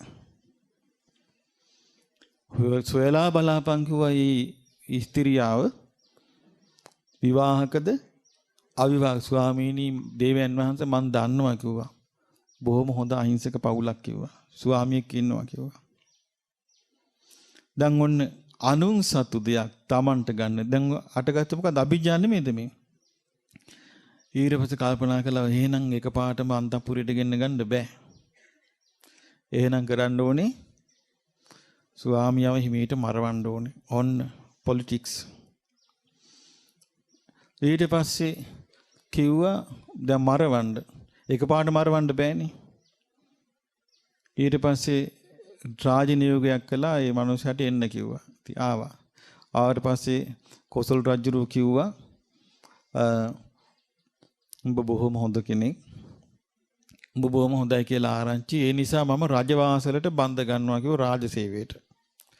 එතකොට කිව්වා අනේ දේවයන් වහන්සේ ගැත්තට අනුකම්පා කරන්න මම මේ කුලී වැඩ කරලා ජීවත් වෙන්නේ. මට ඒ රස්සාව හොඳයි රාජවාසලේ රාජකාරි බරපතලයි කිව්වා. ඊට පස්සේ නෑ මේ රාජකාරි උඹේ හොඳ නැතිනා මේකක් තියාගන්න කියලා සල්ලිත් දුන්නා. දැන් උන ටික දවසක් රාජකාරි යනවා. දැන් රජුරුවන්ගේ හිතේ තියෙන මොකද්ද? දෙන්නම් ඔබට. ඊට පස්සේ දැන් බලන්න මේ අකුසලයේ වැඩ කරන විදිය. ඊට පස්සේ රජුරු එකපාරටම මෙයාට උදේ පාන්දර ආව රාජකාරි වලට. ආවට පස්සේ කිව්වා හරි. අද හවස මම නාන්නේ අරුණුවන් මැටි ඇඟේ ගාලා කඩපුල් මල් පණ දින්න ඕනේ මට. අරුණුවන් මැටි ඇඟේ ගාලා නාලා කඩපුල් මල් පණ දාන්න ඕනේ. නුඹ දැම්ම ගිහින් අරන් වරෙන් කොහෙන් හරි හොයාගෙන. නාව දන්නවනේ වෙන දේ කිව්වා. දැන් දන්නවා ගිහිල්ලා ඉන්න බෑ කියලා. දැන් මෙයා දුවලා ගෙදර ගියා. යනකොට බත ලිපේ. කො සොඳුරියේ මට ඉක්මනට මේ කඩපුල් මල්ලුයි ආරුණුවන් මැටි ගේන්න වෙලා තියෙනවා. ඕවා තියෙන්නේ හිමාලය කියලා මං ආරංචි තියෙන කඩපුල් මල් තියෙන්නේ නාගලෝකයේ කියලා මං දන්නේ. මං කොහෙන්ද දන්නේ මේවා ගේන්නේ. ඒ නිසා මේ මට හනිකෝවේ බත් මුලක් බැඳලා දෙන්න කිව්වා. ඒතකොට කිව්වා මේ අනේ හිමියනි තව ස්වල්ප වෙලාවක් ඉන්න තාම බත ඉදීගෙන එනවා කිව්වා. නෑ ඔය තියෙන දේ බෙදලා දීපන් මං දැන් යන්න ඕනේ කිව්වා. ඊට පස්සේ අර බිරිඳ මොකද කළේ ඉක්මනට බත් මුලක් හදලා දුන්නා. දැන් මෙයා බත් මුල අරගෙන දුවනවා. මේ බත් මුල දැන් අතේ තමයි ඉතුරු ටික තැම්පෙන්නේ. ඊට පස්සේ දැන් මෙයා ගිහින් ගඟක් අයිනට ආව දැන් මහන්සි. එනකොටම මේ දැන් බත් මුල ලෙහාගත්ත කන්න. බත් මුල ලෙහාගත්තාම මිනිස්සෙක් හිටිය දුගී මිනිස්සෙක් කී පාරේම යන කණ්ඩ නැති. එයාට කොටසක් දුන්නා. ඔයා මේක කන්න කියලා. දැන් මෙයාට බත් කන්නත් බෑ දැන්. ඇයි අප්සෙට් එකේ ඉන්නේ නේද? දැන් මේක හොයාගන්න. ඊටු කොටස මහලුන්ට දුන්නා. දීලා අත් දෙක හොදලා ගඟෙන් වතුර ටිකක් බීලා අත් දෙක උඩට උස්සලා කිව්වා අනේ දෙවියනේ කවුරු හරි ඉන්නවනම් මේක අහන්න. මම මගේ දානේ මං කොටසක් මිනිස්සෙකුට දුන්නා. මේ මිනිස්සෙකුට දීමේ විපාක 10 ගුණයක් කියලා මං අහලා තියෙනවා. මම මේ ඉතුරු කොටසක් මේ මාළුන්ට දුන්නා. තිරිසන් සතුන්ට දීමේ විපාක 100 ගුණයක් කියලා මං අහලා තියෙනවා. ඒ සියලුම පින් මං ඔබ වහන්සේලාට අනුමෝදන් කරනවා. අනේ මට මේ කඩුපුල් මලුයි මේ අරුණුවන් මැටි හොයාගන්න පිළිවෙලක් කියා දෙන්න දෙවි කෙනෙක්වත් උදව් කරන්න කියලා කෑ ගහලා මේ හිස් ආකාශයට කිව්වා. ගඟේ හිටපු නාගරාජෙක් අහගෙන හිටියා. සීයා කෙනෙකුගේ වෙස්ෙන් ආවා. ඇවිල්ලා ඇහුවා මොකද්ද මේ ඔයා කලබලෙන් වගේ කියලා. අනේ සීයේ මට මෙන්න මෙහෙම රාජ නියෝගයක් ඇවිල්ලා තියෙනවා. මෙහෙම ගෙනියන්න කියලා. සීයා කිව්වා එහෙනම් මගේ ළඟ තියෙනවා කඩුපුල් මලුයි අරුණුවන් මැටි මන් දෙන්නම්. මට මොනවද දෙන්නේ කියලා ඇහුවා. කිව්වා අනේ සීයා මට වෙන දෙන්න දෙයක් නෑ. අද රැස් කරපු පිනක් තියෙනවා කිව්වා. මොකද්ද මිනිස්සෙකුට දානයක් දීලා 10 ගුණයක විපාක තියෙන පිනයි තිරිසන් සත්තුන්ට දාන දීලා 100 ගුණයක විපාක තියෙන පිනයි තියෙන මං ඒක දෙන්නම් කිව්වා. හා එහෙනම් මට ඒක දෙන්න කිව්වා. දැන් ඒ පින දුන්නා. අර කඩුකුරු මලුයි අරුණමටිය ගත්තා. දැන් ඉතින් හවස් වේගෙන එනවා. දැන් මෙයා එක පිම්මේ දුවගෙන ඉනවා. රජුරු කල්පනා කළා මිනිසයා කියන සතා තමුතු සතෙක්. මේකා එන්න බැරි නෑ වෙලාවට. ඒ නිසා වේල පහින් ගේට්ටු වහපන් කිව්වා.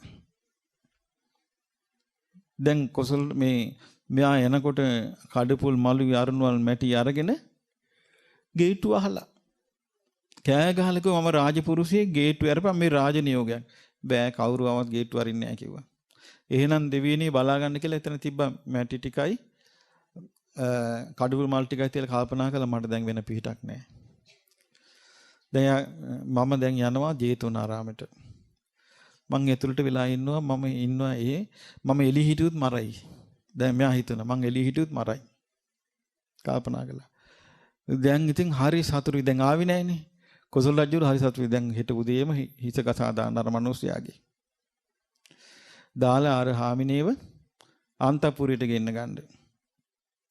දැන් කල්පනා කළා දැන් නිදා ගන්නවා නිදාගෙන කල්පනා කරනවා. අනේ අර සුන්දර සිනාව අර ඇස්කොම් බැල්ම අර අක්බඹරුවන් කේස කලාපේ අර කොඳ කකුලුවන් දන්තාලේ පෙනෙමි දත් එතකොට දැන් එහෙම කල්පනා කර කර දැන් රජුරු ඇඹුරි නිින්ද යන්නේ රජුරවන්ට දැන් ඉන්නකොට ඕන්න දැන් නිින්ද යාගෙන ආවා. දෙදුරුම් කණ්ඩ සද්දයක් ආවා. දු ස න සෝ කියලා. අකුරු 4යි. දු ස න සෝ කියලා ආපු ගමන් රාජ්‍යරු ඇඳෙන් උඩ ගිහින් බිම යටුණා. මුළු මාලිගාවම හෙල්ලලා ගියා වගේ හොඳටම කම්පා වුණා. හොඳටම බය වෙලා පාන්දරිම පුරোহিত බමුණු කැඳෙව්වා. පුරোহিত බමුණ කිව්වා රජතුමනි නල්ල රෙලිගස්සලා කිව්වා රවිචන්ද්‍ර කුජබුද කේතු මේ කොම ගිරහයෝ කිපිලා කිව්වා හොඳටම. ඔබ වහන්සේට මහා අනතුරක් කිව්වා. මොකද්ද කරන්න කියලා සර්ව සතක කියලා යාගයක් කරන්න කිව්වා හැම සත්තුන්ගෙම 100 අරගන්න කිව්වා. අන්තිමට කෙල්ලෝ 100කුයි කොල්ලෝ 100කුත් ගන්න කිව්වා මිනිස්සුත්. අරගෙන මරලා යාගයක් කරමු කිව්වා ගිරහයන්ට පින් පිනිස. එතකොට රජුරු දැන් ඉක්මනට සංවිධානය කරපළකෝ රජාරක ගන්න එපා මේ ඔක්කොන්ට ඉස්සෙල්ලා කියලා. මල්ලිකාභිෂේව මොකද මේ රජතුමනි? ඇයි දේවීන් වහන්සේ දන්නේ නැද්ද කියලා මේ විපත්ති මේ ගිරහ කිපිලා කිව්වා. මොකක්ද උනේ කියලා. මෙහෙම දුසන්නසෝ කියලා සද්දයක් ඇහෙනකෝ ඒ රාෂ්ට්‍රකේ කිව්වා දැන්. එතකොට මොකද්ද කියලා ඒ රාෂ්ට්‍රකේට කරන්නේ? මේකට කරන්නේ සර්ව සතක යාග කරන්න මේ හදන්නේ කිව්වා. ඊට පස්සේ මල්ලිකාභිෂේව කිව්වා නෑ මේ රජතුමනි අපි බුදුරජාන් වහන්සේගෙනුත් අහමු කිව්වා. මේක. එතකොට බුදුරජාන් වහන්සේ බැහැ දකින්න ගියා කවුද? කොසල් රජුරු. ගිහිල්ලා කිව්වා භාග්‍යතුන් වහන්සේ මට ඊයේ එළි වෙනකන් නිින්දක් නෑ මේ රාත්‍රිය හරි දිගයි කිව්වා. එතකොටම පිටිපස්සෙන් හිටිය අර මිනිසයා ස්වාමීනි මම යොදුනක් දුවගෙන ආවා මේ යොදුනත් හරි දිගයි කිව්වා. කාර්ණ්‍ය උපසර දූෂණ සෝකිනක විස්තරය කිව්වා මේ 7 දෙනා අවුරුදු 60000 තිස්සේ නිරේ කිව්වා 4 දෙනා. මුදලාලිලා 4 දෙනෙක්. සල්ලිකාර සිටවරු 4 දෙනෙක් නිරේ කාශ්‍යප බුද්ධ කාලේ බිස්නස් කරපු අය. සල්ලි එකතු වෙලා කල්පනා කරලා තිනවා අපිට දැන් සල්ලි තියෙනවා අපි දාන ආදී පින්කම් කරමු කියලා යාළුවෝ 4 දෙනා. ඒකට අහලා තිනවා පින් කන්නද බං මොකටද පින් කරන්නේ? මේ අපි හම්බ කළා අපේ උස්සයන් හම්බ කළා තියෙන අපි විනෝදෙන් කාලා බිල ඉන්න කිව්වා. අන්තිමට ඒකට ඡන්දෙ ලැබුණා. ඊට පස්සේ මොකද කළේ මේ පාටි දැම්මා නයිට් ක්ලබ් ගියා. ජීවිතේ සල්ලි ටික ඔක්කොම ඉවර කරගත්තා. මරණින් මත්තේ නිරේ 60000ක් අවුරුදු. ඒගොල්ලෝ එකපාරට මේ ලෝකම නිරේන් උඩට ඇවිල්ලා ගාතාව කියන්න හදනකොට පළවෙනි එක්කෙනාට කියවුනේ දු යන්න විතරයි යටට ගියා. දෙවෙනි එක්කෙනාට කියා ගන්න හම්බුනේ ණය යන්න විතරයි යටට ගියා. එතකොට සයන් විතරයි. තුන්වෙනි එක්කෙනාට ණය යන්න විතරයි කියා. හතරවෙනි එක්කෙනාට සෝ යන කියන එකට යටට ගියා. ඒගොල්ලෝ දැන් නිරේ පැහැෙනවා කිව්වා. ඒකට තමයි බුදුරජාණන් වහන්සේ වදාළේ දීගා ජාගරතෝ රත්ති රාත්‍රිය නිදිවරන්නාට දිගයි. දීඝෝ සන්තස්ස යෝජනං ගමනින් වෙහිස වූ තැනැත්තාට යොදුන දිගයි. දීඝෝ බාලානං සංසාරෝ අඥාන පුද්ගලයාට සසර දිගයි. සද්දම්මං අවිජානතෝ ධර්මයෙන් නොදන්නා අඥාන පුද්ගලයාට සසර දිගයි කිව්වා. එතකොට බලන්න මේ ධර්මය නොදන්නා කෙනාට සම්පූර්ණයෙන්ම යන්නේ දීර්ඝ දුක්ඛිත සසරක්. ඒකේ තමයි මේ දැන් මම කියව අනුන් සතු දෙයට ආසා කිරීම අභිජ්ජා මේ යන දුර. ඔය වගේ මිනිස්සු සතු දේවල් හොරෝප්පු හදාගෙන ගන්නවා. කරනව නැද්ද මේවා? හොරෝප්පු හදාලා විකුණනවා. වංචා කළා අනුන් සතු දේවල් පහර ගන්නවා. කොච්චර දේවල් මිනිස්සු කරනවද? ඒ ඔක්කොම අධර්මයේ හැසිරීම. ඊළඟ එක තමයි ව්‍යාපන්න චිත්තෝ පදුට්ඨමන සංකප්පෝ. ඒ කිව්වේ නපුරු සිතෙන් ප්‍රදූෂ්‍ය වූ කිලිටු වී ගිය දේශයෙන් කිලිටු වී ගිය සිතෙන් වාසය කරන කොහොමද? ඉමේ සත්තා හඤ්ඤන්ත මේ සත්වයෝ වෙනසෙත්වා වඳ වෙත්වා නැසෙත්වා විනාශ වෙත්වා මෙවුන්ට ඉන්න ලැබෙන්න එපා කියලා තවත් මනුස්ස කොටසකට ගේ විනාශය ප්‍රාර්ථනා කිරීම ද්වේෂය. හිතෙන් අධර්මයේ හැසිරීම. සිතෙන් අධර්මයේ හැසිරීම. ඊළඟට එතකොට ඒක ද්වේෂ සිතෙන් අධර්මයේ හැසිරීම. ඊළඟට සිතෙන් අධර්මයේ හැසිරීම කියලා කියන්නේ මිච්ඡා දිට්ඨි. ඒ කියන්නේ මෙලොවක් පිළිගන්නේ නැහැ. පරලොවක් පිළිගන්නේ නැහැ. මවෙප්පියෙක් පිළිගන්නේ නැහැ. ඕපපාතික සත්වයෝ ඉන්නවා කියලා පිළිගන්නේ නැහැ. මේ ලෝකේ යහපත් ප්‍රතිපදාවකින් යුක්ත ශ්‍රමණ බ්‍රාහ්මණයෝ ඉන්නවා කියලා පිළිගන්නේ නැහැ. ඒ මිසදිටුව මිත්‍යා දෘෂ්ටික. එතකොට මේ මිත්‍යා දෘෂ්ටි ආයිතිත් අධර්මචර්යාවට. දැන් ඔබ හිතන්න බලන්න මේ කිව්වේ දස අකුසල්. කයෙන් අකුසල් 3ක් කෙරෙනවා. වචනයෙන් අකුසල් 4ක් කෙරෙනවා. මනසෙන් අකුසල් 3ක් කෙරෙන බුදුරජාණන් වහන්සේ වදාලා ගෘහපතිවරුනි ඕනෝකට තමයි අධර්මචර්යාව කියන්නේ. ඕකට තමයි විසමචර්යාව කියන්නේ. මේක තමයි නිරේ යන්න හේතුව. එහෙනම් නිරේ යන්නේ ඔටෝ නෙමෙයි. නිරේ යන්න හේතුව මොකද්ද? අධර්මචර්යාව, විසමචර්යාව. දැන් ඔබට හිතෙන හැටියට ඔබ ජීවත් වෙන මේ වර්තමාන ලෝකේ වැඩි මොකද්ද? ධර්මචර්යාව සමචර්යාවද? අධර්මචර්යාව විසමචර්යාවද?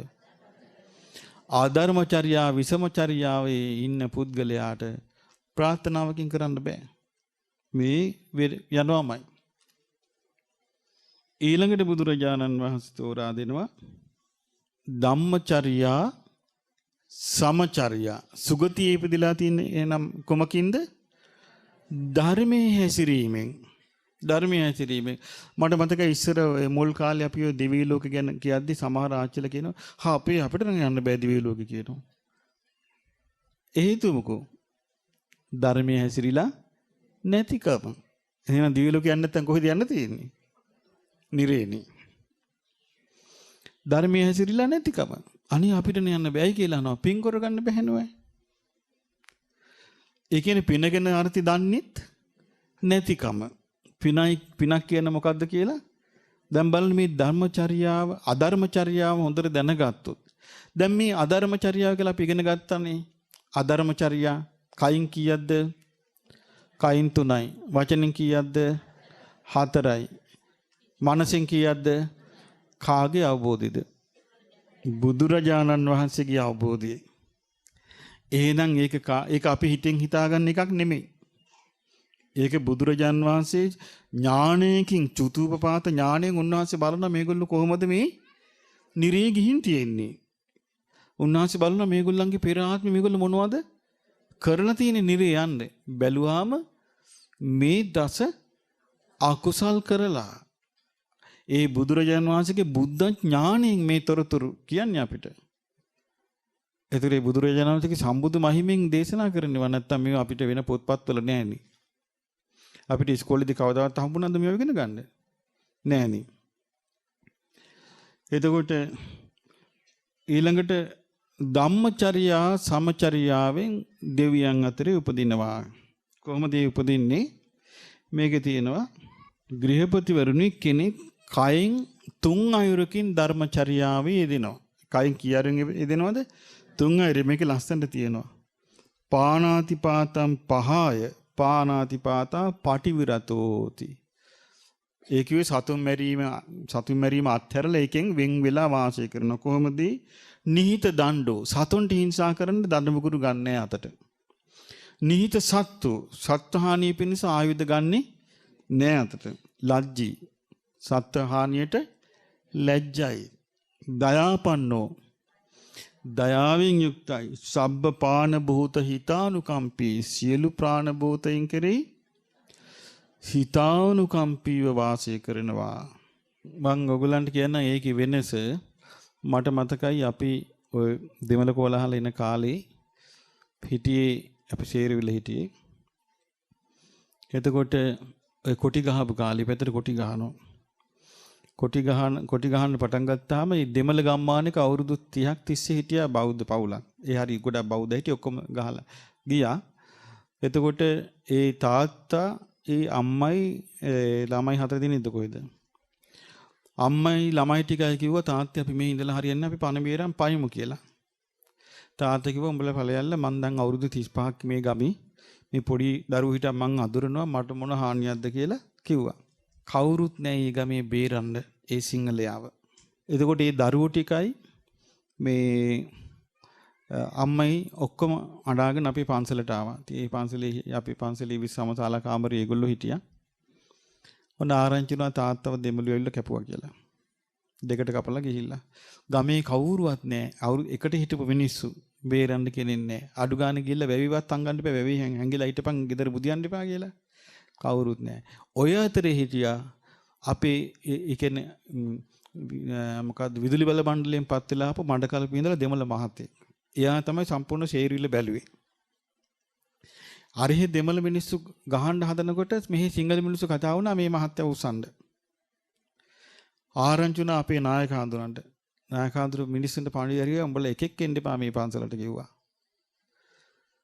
කියලා කෙලිම ගෙනලා අපි හිටපු කාමරේ අලප කාමරේ මහත්තයා හංගන් අපි හිටියා. කණ්ඩ බොණ්ඩ දීලා බලන්න වෙනස. ඊට පස්සේ ඒ මහත්තයා මඩකලපුවේ නායක හඳුරුන් තනියම ජිප් එක ඇතුලේ මේ මහත්තයාව හංගගෙන ගෙදරටම ගිහිල්ලා බස්සලා ආවා. දැක්කද වෙනස? දැන් අරගමේ සිංහලයා තනි වෙච්ච වෙලාවට කවුරුවත් නැහැ හංගන්න. දැන් මේව දන්නේ නැහනේ ලෝකේ. ලෝකේ සිංහලයා දෙමළට ගහනවා කිව්වා විතරයි. මම කිව්වේ මේ ඒ හංගපු විදිය දෙමළ මිනිස්සුන් ඒ වගේ හරියට බේරලා තියෙනවා. හංගගෙන නමුත් දෙමළයි එහෙම හරිය අඩුයි. සිංහලයට උදව් කරලා තියෙනවා. ඒකයි මේ කියන්නේ මේ ප්‍රශ්න ආපු වෙලාවට. එතකොට මේ ඉතින් අපි ආදරෙන් සැලකුවා යාට කිසි වෙනසක් කළේ නැහැ. අපිත් පුංචි කාලේ. එතකොට මේ නායකහරු සම්පූර්ණයෙන් එක්කන් ගිහිල්ලා බස් වල ආවා. ඔයා කිසි දෙයකට බය වෙන්න එපා අපි ඉන්නවා කියලා. ඒව කවුරුත් නෑ කතා කරන්නේ. එතකොට නිහිත දණ්ඩෝ නිහිත සත්ත්ව ලජ්ජිත ප්‍රාණීන් කරේ දයානුකම්පීව වාසය කරනවා. ඊළඟට තියෙනවා අදින්නා දානං පහය නුදුන් දී ගැනීම කියන අදහස යාට නැහැ. ඒකින් වැළකීලා වාසය කරනවා. මේ අරණ්‍ය වේවා ගමේ වේවා කිසි තැනක තියෙන දෙයක් සොර සිතින් ගන්නෑ. සොර සිතින් ගන්නෙ නෑ. එතකොට ඒක තමයි මේ වෙනස. ඉස්සර තිබිලා තියෙනවනේ මේ රජවරුන්ගේ කාලේ බෞද්ධ රාජධානිය වශයෙන් ලංකාව තියෙන කාලේ අපි අහලා තියෙනවා මේ දෙවුන්දර තුඩුවේ ඉඳලා පේදුරු තුරුට යන්න පුළුවන්ලු 16 හැවිරිදි කන්‍යාවකට සීළු ආභරණයෙන් සැලසිලා වටිනා දියමන්තිය කතේ තියන් යන්න පුළුවන් පයින්. අනතුරක් නැහැලු. එහෙම තිබිලා තියෙනවා. දැන් ආච්චි කෙනෙකුට තනියම ඉන්න බෑනේ ගෙදරක. කොච්චර වෙනසක්ද?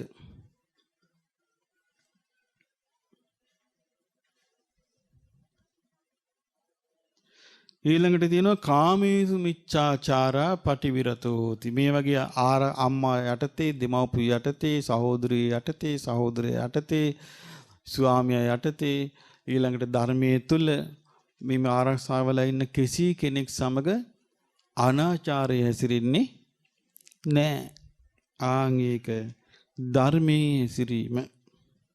කයින් ධර්මයේ හැසිරීම. වචනින් ධර්මයේ හැසිරෙනවා කියන්නේ මොකද්ද? බොරු කියන්නේ නෑ. දැක්ක දේ දැක්කේ නෑ කියනවා. ඇසුව දේ ඇසුවේ නෑ කියනවා. ඇසූ නැතු දේ ඇසුවා කියනවා. නොදැක්ක දේ දැක්කා කියනවා. නොකියු දේ කිව්වා කියනවා. එහෙම කියන්නේ ඒක බොරු. බොරු කියන්නේ නෑ කියන්නේ මොකද්ද? දැක්කේ නැත්තම් දැක්කේ නෑ කියනවා. ඇහුවේ නැත්තම් ඇහුවේ නෑ කියනවා. ඇහුවනම් ඇහුවා කියනවා. දැක්කනම් දැක්කා කියනවා. කිව්වනම් කිව්වා කියනවා. ඒක ධර්මයේ හැසිරීම. ඊළඟ එක තමයි කේලම් කීමෙන් වැළකිනවා. කේලම් කීමෙන් වැළකිනවා කියලා කියන්නේ මේකයි. ඉති බින්නානං වා සන්දහතා බිඳුච්ච අය සමගි කරනවා. දැන් හොඳට බලන්න හිතලා ගෙදරක වුණත් රණ්ඩු සරවල් ඇති වුණොත් වටේ පිටින් කරන්නේ මේක සමගි කරන එකද වැඩිපුර අවුල් කරන එකද? ආන්න ධර්මේ නෑ. ධර්මයේ තීරණම් කරන්නේ බිඳිච්ච අය සමගි කරනවා. බින්නං වා සන්දහතා සහිතානං වා අනුප්පදාතා සමගි වෙච්ච අයට සමගියෙන් ඉන්න උදව් කරනවා. සමග්ගා රාමෝ සමගියට සතුටු වෙනවා. සමගියට කැමති වෙනවා. සමග්ග රතෝ සමගියට ඇලෙනවා. සමග්ග නන්දි අනිත්‍යයි සමගියෙන් ඉන්නවා බලලා සන්තෝෂ වෙනවා. එතකොට ඒක ඊළඟට පරුසා වාචා පරුස වචනේ වෙන් වෙලා කියනවා මේ යම් වචන තියෙනවනේ. වචන තියෙනවා කන්න සුඛා පේමනීය හදයංගමා පෝරි. ඒ කියන්නේ මේ කනට මිහිරි ප්‍රේමණීය වූ හෘදයාංගම පෝරි කියලා කියන්නේ වැදගත් වචන. පාවිච්චි කරන බහුජන කාන්තා බොහෝ දිනා කැමති බහුජන මනාප බොහෝ දිනාට මනාප වූ වචන කියනවා. ඒ තමයි ධර්මයේ. මේ ධර්මයේ මේ කියන ලක්ෂණ ඔක්කොම තියෙනවා නේද? ධර්මයේ තියෙනවා නේලා කන්න සුඛා පේමනීය හදයංගම පෝරි බහුජන කාන්තා බහුජන මේ ඔක්කොම තියෙනවා. දැන් අපි ගමු අර කියපු ගාථාව. දීගා ජාගරතෝ රත්ති නිදිවරණ තැනැත්තහුට රාත්‍රිය දිගයි. දීඝා සන්තස්ස යෝජනං ගමනින් වෙහෙස වූ තැනැත්තහුට යොදුන දිගයි. දීගෝ බාලානං සංසාරෝ අඥාන පුද්ගලයාට සසර දිගයි. සද්ධම්මං අවිජානතෝ සද්ධර්මයේ නොදන්නා අඥාන පුද්ගල සසර මේ වචන මිහිරි නැද්ද? මధుර නැද්ද? කනට ප්‍රිය නැද්ද? මේක සත්‍ය නෙමෙයිද? සත්‍ය. ඒ වගේ. එතකොට සම්පප්පලාපම් පහය සම්පප්පලාපා පටිවිරතෝති. හිස් වචන වලින් වැළකීලා ඉන්නවා. කාලවාදී. මේ කාලේට ඒ කාලයට සුදුසු වචනේ කතා කිරීම. භූතවාදී ඌ දෙයකින් ඇත්ත දෙයකින් කතා කිරීම. අර්ථවාදී අර්ථවත් දෙයකින් කතා කිරීම. ධම්මවාදී ධර්ම යුක්තව කතා. දැන් අපි කියමු දැන් ඔබ දැන් මේ වැඩසටහන නිස්සද්ද වෙනවා. නිස්සද්ද වෙච්ච ගමන් ඔයගොල්ලෝ කතාව කරන්නේ කතාවක් ඕනෙනම නම් නිස්සද්ද වෙන්න බැරිම නම් එහෙනම් කතා කළ යුත්තේ මොකද්ද? ධර්ම කතාවක්. මේ ශාලාව ඇතුළට ගැලපෙන එකක්. අද පොහොය දවසට ගැලපෙන එකක්. අද රහතන් වහන්සේලා අනුගමනය කරන අදිෂ්ඨාන කරපු ජීවිතේට ගැළපෙන එකක් කතා කරන්න ඕනි. එහෙම ගැළපෙන එකක් හිතට එන්නේ නැත්තම් නිස්සද්ද වෙන්න ඕනි. නිස්සද්ද ඉන්නම අමාරු නම් කොණිති ගහගන්න. කොණිති ගහගන්න හයියෙන්. එතකොට ඒ දැවිල්ලට ඉන්න පුළුවන් නිස්සද්දව. එතකොට අර හිතට මතක් වෙනවනේ. නේද? එතකොට ඒ නිස්සද්දතාවය ගොඩාක් අද දවසේ ඔබට වටින්නේ නැද්ද? එකපාරට නිස්සද්දතාවය පුරුදු කරපු නැති අයනේ. පුරුදු කියන්නේ හැමතිස්සෙම හඬ බිඳ බිඳ ඉන්නේ. හඬ සංසිඳෝ නෙමෙයි ඉන්නේ. හඬ බිඳ බිඳ ඉන්නේ. එතකොට අර නිස්සද්දව ඉන්න බෑ. ඒක දෝෂයක් නෙමෙයි, ඒක පුරුද්දක්. එතකොට එකපාරට මොකේටද වැටෙන්නේ? පුරුද්දට වැටෙන්නේ. එතකොට පුරුද්දට නොවැටෙන්න නම් යම්කිසි උපායක් කරගන්න ඕනේ. දැන් මම උන උපාය දුන්නා. මොකද්ද? කොණිත්ත ගැනිල්ල. තමන් පිටස්තරය කොණිත්තන් දෙපා හොඳේ වහගනි. ඔය සිල්ලරන් දෙන්නේ කියලා හයි. තමන්ව කොණිති ගහගන්න. මම ඒක කරන්නම කියනවා නෙමෙයි. නිස්සද්ද වෙන්න බැරි නම්. එතකොට අර මේ වගේ අවස්ථාවක විනාඩි 5ක් 6ක් හරි ඔබට පුරුදු වුණොත් නිස්සද්ද වෙන්න පුරුදු කරගත්තොත් වීරියකින්. ඒකට වීරිය ඕනේ නැද්ද? වීරියකින් පුරුදු කරගත්තොත් පොඩ්ඩක් හරි උදව් ලැබෙන්නේ ඔබේ වීරියට. පොඩ්ඩක් හරි උදව් ලැබෙන්නේ ඔබේ හිතේ හයියට. හිතේ බොළඳකම අඩු වෙනවා. ඒකයි. ඊට පස්සේ තියෙනවා ඔය බලක්කගෙන වාසය කරනවා. එතකොට මේ වචනෙන් කීආකාරයේද? 4 ආකාරයි. ඒක හිතෙනුත් 3 ආකාරයකට ධර්මය ඇතිරෙනවා. කොහොමද ධර්මය ඇතිරෙන්නේ? අනුන් සතු දේවල් තමන් සතු වේවා කියලා හිතන්නේ නැහැ. මේකට හිතෙන් මොකද්ද ලැබෙන්න ඕනේ? එහෙම නොසිතා ඉන්න නම් මුදිතාව පුරුදු කරන්න ඕනේ. මුදිතාව කියන්නේ මොකද්ද? අනේ මේ සත්වයෝ සැපේටපත් වෙත්වා. මේ සත්‍යයන් තම තමන් ලද්දා වූ සම්පත්තියෙන් නොපිරිහෙත්වා. මේ සම්පත් දියුණු වෙත්වා කියලා ප්‍රාර්ථනා කිරීම. එහෙම හිතනවා නම් අර අනුන් සතු දෙයක් තමන් සතු වේවා කියන අදහස ඇති වෙන්නේ නැහැ. ඇති වෙන්නේ මොකද අනුන් සතු දේවල් තමන් සතු වේවා කියන අදහසට හිතේ හට ගන්නවා සියුම් ඉරිසියාවකුත් එක්ක. ඉරිසියාවක් හට ගන්නවනේ. ඕනේ තමන්ට මොකක් කරගන්න බෑ. තමන් කාලයක් තිස්සේ ඕනේ බස් එකේ යනවා. ඔන්න අල්ලපියට එක්කිනා මෝටර් සයිකලයක් ගෙනල්ලා. ඊට පස්සේ ටික කාලයක් යනකොට යා උත්සාහයෙන් කොහොම හරි වීරියෙන් දියුණු වෙලා ඔන්න කාර් එකක් ගෙනල්ලා. ඊට කල්පනා කරනවා අරුන් විතරක් දියුණු වෙනවා. ඒක එහෙම නෙමෙයි. අපි කම යා ගුණ ධර්ම රකින්න. ධනෙ නැහැ කියමු. ගුණවන්ත වෙලා ඉන්නවා. අන්න ඒ වගේ දේවල් දකින්නකට සතුටු වෙන්න උපකාර වෙන ප්‍රධාන දේ මොකද්ද? මුදිතා. මුදිතාව තියෙන්න ඕනේ. මේ අනුන් සතු දේ තමන් සතු නොවේවා කියන අදහසට. ඊළඟට තියෙනවා තරහා සිතක් නැතුව වාසය කිරීමට. ඒක අරක ධර්මයේ හැසිරීම. මුදිතාව තියා ගැනීම. තරහා සිතක් නැතුව වාසය කිරීමට තියෙනවා මේක බලන්න. ඉමේ සත්තා අවේරා හොන්තු. මේ සත්වයෝ වෛර නැත්තෝ වෙත්වා. අභ්‍යාපජ්ජා හොන්තු. ව්‍යාපාද නැත්තෝ වෙත්වා. අනීගා හොන්තු. දුක් නැත්තෝ වෙත්වා. සුඛී යත්තානම් පරිහරන්තු. සැපසේ තම ජීවිතය පරිහරණය කරත්වා. ඒක මෙනෙහි කරන්න කියනවා. ඒක මෙනෙහි කරන සත්‍යයට වෛර චිත්තය නැති වෙලා යනවා. තරහ නැති වෙලා යනවා. එතකොට ඒ වගේ මෙනෙහි කරන්න පුළුවන්කම ආйти වෙන්නේ මොකේටද? ධර්මයේ හැසිරීම. ඊළඟට තියෙනවා මෙයා පිළිගන්නවා.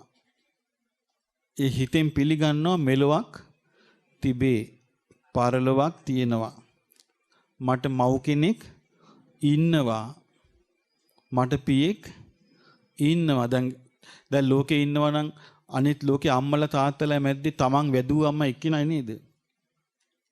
අම්මලා තාත්තලා මැද්දේ තමන්ව ජාතක කරූපියා එක්කිනයි. එතකොට ඒ අම්මව තාත්තව වෙන් වශයෙන් හඳුනා ගන්න ඒ දක්ෂතාවයත් සම්මාදිට්ඨියට අයිති එකක්. සම්මාදිට්ඨිය කියනවා ඒක.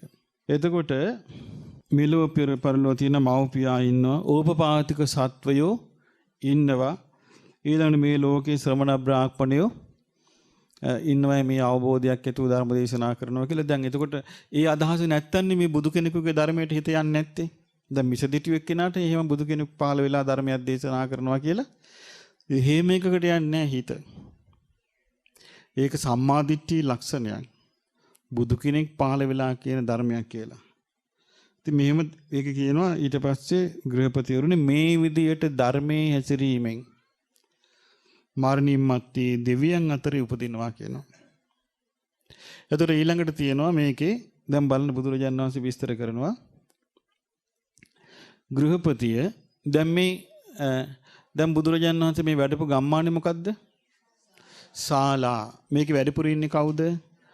බ්‍රාහ්මණයෝ. මේගොල්ලෝ ධර්මයට පරණයිද? දැන් ඔබ වගේ අවුරුදු ගාණක් වැඩසටහන් වලට ආපු අයද? නෑ. මේගොල්ලෝ අලුත් අය. ධර්මය ගැන ලොකු දැනුමක් තිබිච්ච නැති අය. මේගොල්ලන්ට ආස කළේ මොකද්ද? නිරේ යනවනම් කෙනෙක් නිරේ යන්න හේතු මොනවාද? සුගතිය යනවනම් ඒ සුගතිය උපදින්න හේතු මොනවාද? දැන් බුදුරජාණන් වහන්සේ දැන් මේගොල්ලන්ට ඒ ඉල්ලපු දේ ලස්සනට තෝරලා දෙනවා.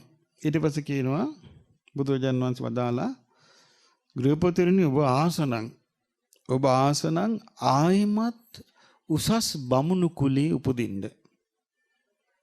ඔබ ආසනං ඒකට උපකාරී වෙන්නේ ධර්මයේ හැසිරීමයි. ඔන්න කියනවා. ඊළඟට කියනවා එතකොට ඔබ මරණින් මත්තේ ආයමත් උසස් බමුණු කුලේ ඔබට උපදින්න පුළුවන් වේවි. ඊට පස්සේ කියනවා ඔබ ආසනං රජ පවුලක උපදින්න. ඒකට උපකාරී වෙන්නේත් ධර්මයේ හැසිරීමයි. එතකොට ඔබ මරණින් මත්තේ ගිහින් උපදී කිව්වා ඒ පවුලක. ඔබ ආසනං මහා ධනවත් ගෘහපති පවුලක උපදින්න. ඒකත් ඔබට වෙන්න පුළුවන් කිව්වා. හැබැයි ධර්මයේ හැසිරුණොත්. ඊළඟට කිව්වා ගෘහපති ඔබ ආසනං අහෝ වතාහං කායස්ස බේදා පරම් මරණා චාතුම් මහරජිකානම් දේවතානම් සහවිතං උපජ්ජයන්ති. ඔබ ආසනං සතරවරන් දෙවිවරුන් අතර උපදින්න. ඔබට ඒකත් පුළුවන් කිව්වා. මොකද්ද හේතුව ඒකට? ධර්මයේ හැසිරීම. ගෘහපති ඔබ ආසනං චාත්මේ තෞතිසාවේ උපදින්න. ඔබට ඒකත් පුළුවන් කිව්වා. හේතුව මොකද්ද? ධර්මයේ හැසිරීම. ගෘහපතිවරුනි ඔබ ආසනං යාම ලෝකේ තුසිත ලෝකේ නිර්මාණ රතිය උපදින්න. ඒකත් ඔබට පුළුවන් කිව්වා.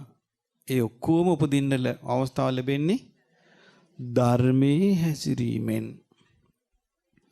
ඊළඟට කිව්වා බුදුරජාණන් වහන්සේ ගෘහපතිවරුනි ඔබ කැමතිනම් බ්‍රහ්ම ලෝකේ උපදින්න. ඔබට ඒකටත් අවස්ථාව ලැබෙන්නේ කොහොම හැසිරීමෙන්ද? ධර්මයේ හැසිරීමෙන්. ගෘහපති ඔබට කැමති නම් මේකේ තියෙනවා මේ සියලු බ්‍රහ්ම ලෝකවල විස්තරය කියලා. නිව සංඥා නා සංඥා තැන දක්වා ඔබට උපදින්න අවස්ථාවක් ඕනේ නම් ඒකත් ධර්මයේ හැසිරීම. ඊළඟට තියෙනවා ගෘහපතිරුනි ඔබට ඕනේ නම් මෙහෙම අනේ මට ඒ කොහෙවත් උපදින්න ඕනේ නැහැ. මට මේ ජීවිතේම ආශ්‍රවයන් ඡය කරලා අනාශ්‍රව චේතෝ විමුක්ති ඵලයේ පඤ්ඤා විමුක්තිය සාක්ෂාත් කරලා රහත් ඵලයට පත් වෙලා වාසය කරන්න ඕනේ නම් ඔබට ඒකත් පුළුවන්. ඒක වෙන්නේත් ධර්මයේ හැසිරීමෙන් කියනවා.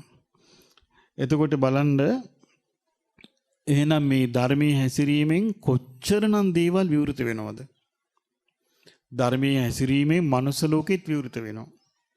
ධර්මයේ හැසිරීමෙන් සදිවි ලෝකයක් විවෘත වෙනවා. ධර්මයේ හැසිරීමෙන් බ්‍රහ්ම ලෝක 16ත් විවෘත වෙනවා. ධර්මයේ හැසිරීමෙන් සෝවාන් ඵලයත් විවෘත වෙනවා. සකදාගාමි ඵලයත් විවෘත වෙනවා. අනාගාමි ඵලයත් විවෘත වෙනවා. අරහත් ඵලයත් විවෘත වෙනවා. අධර්මයේ හැසිරීමෙන් ඒ සියල්ල වැහෙනවා. අධර්මයේ හැසිරීමෙන් ඒ සියල්ල වැහිලා විවෘත වෙන්නේ මොකද්ද? නිරේ විවෘත වෙනවා. තිරිසන් අපායේ විවෘත වෙනවා. പ്രേත ලෝකේ විවෘත වෙනවා. අසුර ලෝකේ විවෘත වෙනවා. දැන් මෙතෙක් කල් අපි දැන් සෑහෙන කල ජීවත් වෙලා. දැන් මේ ජීවත් වෙන කාල පරිච්ඡේදය තුල ඔබට වැඩිපුර අහන්න ලැබුණේ මැරිලා පළච්චායි කොහේ උපන්න කියලාද? പ്രേත ලෝකේ ගියා කියලා. පිරිත විලංග වලට වැහෙනවා. බෙල්ල කරකිලා ඔළුව හොල්ලගෙන කියලා හලාගෙන ඇදගෙන වැටෙනවා. දැකලා නැද්ද? එතකොට කො මේ ධර්මය හැසිරලා නැහැ නේ නං. එන හේතුව මොකද්ද එහෙනම්? අධර්මයේ හැසිරීම. අධර්මයේ හැසිරීම. එතකොට අධර්මයේ හැසිරීමෙන් තමයි ඒක වෙන්නේ. ධර්මයේ හැසිරුණා නම් මේ කියපු දේවල් වෙනවනේ. බුද්ධ වචනේ බොරු වෙනවද? මේ බුදුරජාණන් වහන්සේගේ අවබෝධිනේ. උන්වහන්සේගේ සම්බුදු බලයෙන් වදාරන ධර්ම නෙමෙයි.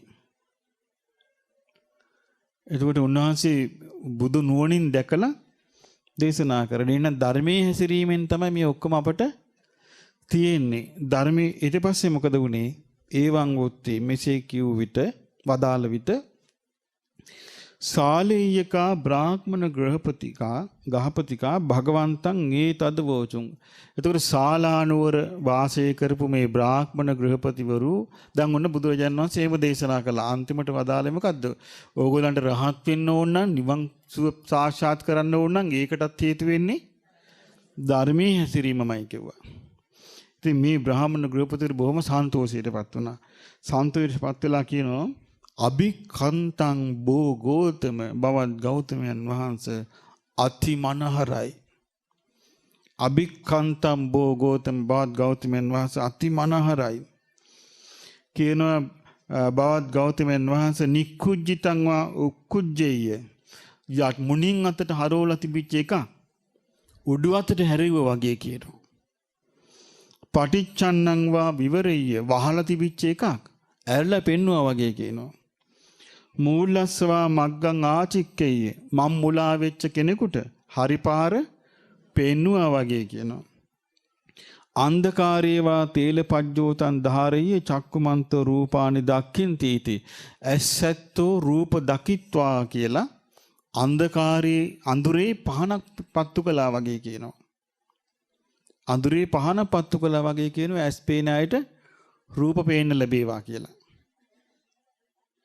මේ ආකාරයට බවත් ගෞතමයන් වහන්සේ ධර්මයේ දේශනා කළා.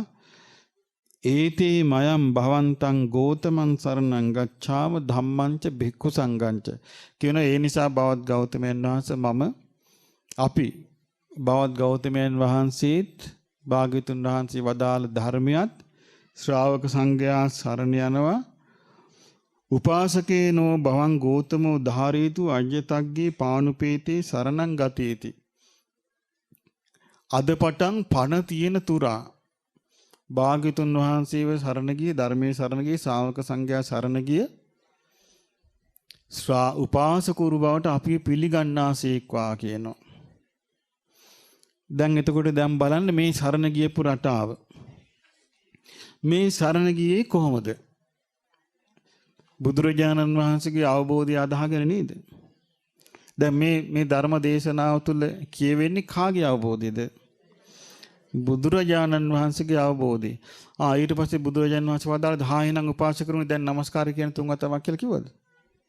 නෑ. දැන් එහෙනම් කියාපන් බුද්ධං සරණ ගච්ඡාමි කියලා දැන් ඉස්සෙල්ලා මං කියන්න කියලා එහෙම වුණාද? නෑ. එතකොට දැන් අපි මේ බුදුරජාණන් වහන්සේ නැවත නැවත සරණ යන්නේ මොකෝ? අපිට මතක නැති නිසා සරණ ගිය බව. සරණ ගිය බව මතක නැහැ. නමුත් දැන් අපිට පොන්චි කාලෙත් ඉස්කෝලේ යනකොටත් අපි බුද්ධං සරණං ගච්ඡාම කිව්වා. මාළගෙදරත් කිව්වා. ඊළඟට ඉස්කෝලේදීත් කිව්වා. ආයෙ වෙනත් උත්සවයකදීත් කිව්වා. දැන් මේ ඔක්කොම කියලා දැන් අපිට හිතෙන්නේ යමක් ආරම්භ කරද්දී කියන කීමනක්. යම් කටයුත්තක් ආරම්භ කරද්දී කියන දෙයක් කියලානේ දැන් අපිට තේරිලා තියෙන්නේ. දැන් මේක එහෙම එකක්ද තියෙන්නේ නැත්නම් තමන්ගේ මුළු ජීවිතේම හසුරව ගන්න තමන් සරණ යෑමක්ද?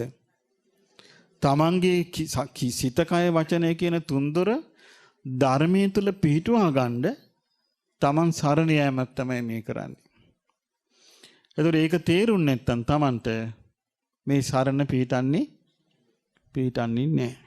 සරණ නොපිහිටපු කෙනෙක් බුදු කෙනෙකුගේ අවබෝධය පිළිගනීද? නෑනේ. බුදු කෙනෙකුගේ අවබෝධය පිළිගැනීමයි සරණ එකට තියෙන්නේ.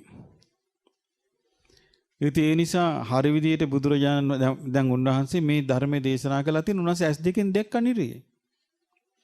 උන්වහන්සේ പ്രേත ලෝකයේ പ്രേතයෝ ගැන දැක්ක. උන්වහන්සේ දේශනා කළ සමහර පෙරේතයන් ගැන විස්තර මිනිසෙන්ට කියන්නේත් නැහැ කිව්වා.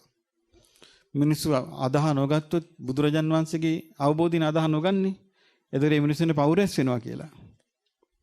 එහෙම තියෙනවා පෙරේතයන්ගේ විස්තර. මුගලන් මහරහතන් වහන්සේ දැකපු ඊළඟට සමහර රහතන් වහන්සේලා දැකපු පෙරේතයෝ ඒ රහතන් වහන්සේ ඇවිල්ලා කියන ස්වාමීන් අපි දැක්ක මේ පෙරේතයෝ හිතා ගන්න බෑ.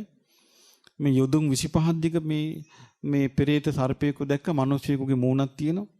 ඇඟ සර්පයෙකුගේ වගේ ඒ නැට්ටේ ඉඳලා ගිනි ඇවිලි ඔලුවටම යනවා. ඔලුවේ ඉඳලා ගිනි ඇවිලි ආයි නැට්ටට යනවා. මේ බැගෑ හැඬින් කෙඳිරි ගගා ඉන්නවා කියනවා. කියනවා භික්ෂුව මම දැක්කා කියනවා. මාත් දැක්ක කියන ওই ගයාවත් මේ රජගහත් අතර ওই පෙරේතය ඇවිදවිද හිටිය මම දැක්කා කියනවා. මං කාටවත් කිව්වේ නැහැ. මොකද හේතුව මේ දිවස්ලාභියේ දැකපු දෙයක් කිව්වා ඔක. සාමාන්‍ය මිනිස්සුන්ට මේක ගෝචර වෙන්නේ නෑ. කිව්වනම් එහෙම මේ මිනිස්සු සැක කරනකො කොහෙද ওই જાති සත්තු ඉන්නේ කියලා. එතකොට ඒ වගර ඇට රැකිලි පෙරේතෙක් ඒ ඇට සැකිල්ල ඊළඟ ලොකු කුළු ගෙඩි 60000කින් ඔලුවට වදිනවා. හැමතිස්සෙම මේ අර සුනිත්ත කියන පසේ බුදුරජාන් වහන්සේගේ කනට ගලක් විදලා. අරයාගේ අර පෙරේතයට උනේ පසේ බුදුරජාණන් වහන්සේ නමක් ඉඳෙද්දී දැන් බලන්න මිනිස්සු හදාගන්න විදිය අධර්මී වැඩ කරන විදිය ඒ බුදුරජාණන් වහන්සේ තගරසි කියවෙන්න ඕනේ. බුදුරජාණන් වහන්සේ බරණැස වැඩින් දෙද්දී උන්වහන්සේ නගරයට වඩිනවා. ඒතර කුටියේ තියෙන පාරේ අයිනේ තියෙන කුඹුරක්. දවසක් මේ කුඹුර සාමාන්‍යයෙන් පැහිලා තියෙද්දී මේ ඒ පසේ බුදුරජාණන් වහන්සේ බැහැ දකින්න බරණැස ඉඳලා මිනිස්සු ගිහිල්ලා බණ අහන්න. ගිලති මේ මිනිස්සු ගියපු වෙලාවෙ ඉතින් අර නියරෙන් යන්න ඇති. එහෙම මෙහෙන් ඔය ගයන් ගහක් දෙකක් පෑගෙන්න ඇති. මේකට හොඳටම වෛර බැඳගත්තා. අර පසේ බුදුරජාණන් වහන්සේ ගැන වෛර බැඳගෙන කල්පනා කළා මට මේ කුඹුර හදාගන්න විදියක් නැහැ. මගේ මේ ගොයම හදාගන්න විදියක් නැහැ. මේ ශ්‍රමණේක් ඇවිල්ලා මේ කුටියක් හදාගෙන. ඒ නිසා මෙයා ඕන තැනක ගියාය මට මගේ කුඹුර පාඩුවේ කරගන්න ඕන කියලා මෙයා අර පසේ බුදුරජාණන් වහන්සේ ගමට පිණ්ඩපාත වඩනකන් ඉඳලා ගිනි තිබ්බා. කුටිය ගිනි තියලා ඔක්කොම පුච්චලා ගියා. ඊට පස්සේ උන්වහන්සේ වැඩිය දානි වන්දලා. වැඩියම දැක්ක මේ ගිනි තියලා කවුරු හරි කියලා. තේරුම් ගත්ත මෙතන මං ඉන්නවට සතුරු නැති. උන්වහන්සේ දන්නේ නැහැ කවුද මේක කළේ කියලා හොයලා බලන්න ගියේ නේ. කවුරු සතුරු නැතුව ඇති. මෙන්න මම පිටත් වෙනවා කියලා ඒ පලාත දාලා වැඩියා. ඒක යා කළේ. ඉතින් එයා හිතුවා ඒ වෙලාවේ ගිනි තියලා පිටත් කළා හිතුවා දැන් ප්‍රශ්නේ ඉවරයි. දැන් හරි දැන් මට සැනසෙල්ලේ මගේ කුඹුරේ වැඩ කරන්න පුළුවන් කියලා. දැක්කනේ කුඹුරේ වැඩේ. යොදුන් 25ක් දිගයි සර්පයා. ඒ යොදුන් 25ක් කියන්නේ යොදුනක් කියන්නේ කිලෝමීටර් 10ක්. කිලෝමීටර් 250ක් දිගයි සර්පයා. එතකොට බලන්න භූත සර්පයා. එතකොට ඒ කර්ම විපාකයි ඒ ලක්ෂණ මහරහතන් වහන්සේ දැක්කේ ඒක. ඊළඟ එකේ ඒ සුනිත් කියන පසේ බුදුරජාන් වහන්සේගේ කනට ගලක් විදිනවා. ඒ ගල විදපු ගල මේ කලින් ගිහලා අනිත් කලින් එළියට යනවා. උන්වහන්සේ එතනම මේ සිහියෙන් ඉඳලා 이르දියෙන් කුටියට වැටලා පිරිනවම් පානවා. ඒ කීපාකට නිරේ ඉපදෙලා ඉඳලා තමයි මේ പ്രേත ලෝකෙට ඇවිල්ලා දැන් ඔය ගයාවත් බුද්ධ ගයාවත් අතර ත්‍යාග ගහ විදින පෙරේතය. මොකද්ද මේ අධර්මයේ හැසිරීම. ඒතර ධර්මයේ හැසිරීමයි අධර්මයේ හැසිරීමයි කියලා දෙකක් තියෙනවා. එහෙනම් ඔබ මේ ධර්ම ඉගෙන ගන්න ඕනේ කුමකටද? අධර්මයේ දුරු කිරීමට. ධර්මයේ පුරුදු කිරීමට. ඒ අදහස ඔබට වෙන්නේ නැත්නම් මේ අහන එකෙන් වැඩක් නැහැ. ඒ නිසා අධර්මය දුරු කිරීමටත් ධර්මය පුරුදු කිරීමට තමයි අපි මේවා ඉගෙන ගන්නෙ. ඒතකොට මේකට අපිට උදව් කරන්නේ ඒ බුදුරජාණන් වහන්සේගේ අවබෝධයයි. බුදුරජාණන් වහන්සේ දේශනා කරන්නේ ඔක්කොම අපි රවට්ටන්න නෙමෙයි. උන්වහන්සේ අවබෝධයෙන් මේ දේශනා කරපු දේවල්. උන්වහන්සේ මේ එකක් ගානේ දැක්කා. දැන් ප්‍රාණඝාතය මොකද්ද කියලා උන්වහන්සේ හරි විදිහට තේරුවා. සොරකම මොකද්ද කියලා හරි විදිහට තෝරලා තියෙනවා. කාමවිසු මිච්ඡාචාරා කියන්නේ මොකද්ද කියලා හරි විදිහට තේරලා. දැන් බලද්දි දැන් ওই විදිහට බලද්දි වර්තමාන වෙනකොට ඉස්කෝලේ ළමයි කවුරුදු 7 8 9 වෙනකොටම නොමග ආධර්මේ. තරුණ කාලේ වෙනකොට ආයේ අම්මා තාත්තා කිව්වා කියලා අහන්නේ. සහෝදරියක් කිව්වා කියලා අහන්නේ. දෙමව්පියන්ගේම රැකවරණයට ඉඳගෙන නිකං දුරාචාර අනාචාර ජීවිත හොරෙන් ගෙවනවා. හොඳට පව් කරගන්නවා. පව් කරගෙන වයසට යනකොට හොඳ පොට්ටනියක් තියෙනවා Tamanට ලෑස්ති වෙලා. මරණින් මත්තේ නිරේ ඉඳලා ආයෙත් ගොඩට ආවොත් പ്രേත ලෝකේ. දැන් සමහර විට දාන ආදී මොන හරි පොඩ්ඩක් දීලා තිබ්බොත් මරණින් මත්තේ එකපාරට නිරේ යන්නේ නැහැ പ്രേත ලෝකෙට යයි. പ്രേත ලෝකේ ටික කාලයක් ඉඳලා ඊට පස්සේ නිරේට යයි. ගොඩාක් දුරට പ്രേත ලෝකෙට ගියොත් ආයේ මේ පැත්තට එන්නේ නැහැ. එතනින් පල්ලෙහාට තමයි. එතනින් නිරේට තමයි. ඒව නැත්තම් තිරිසන් අපායට.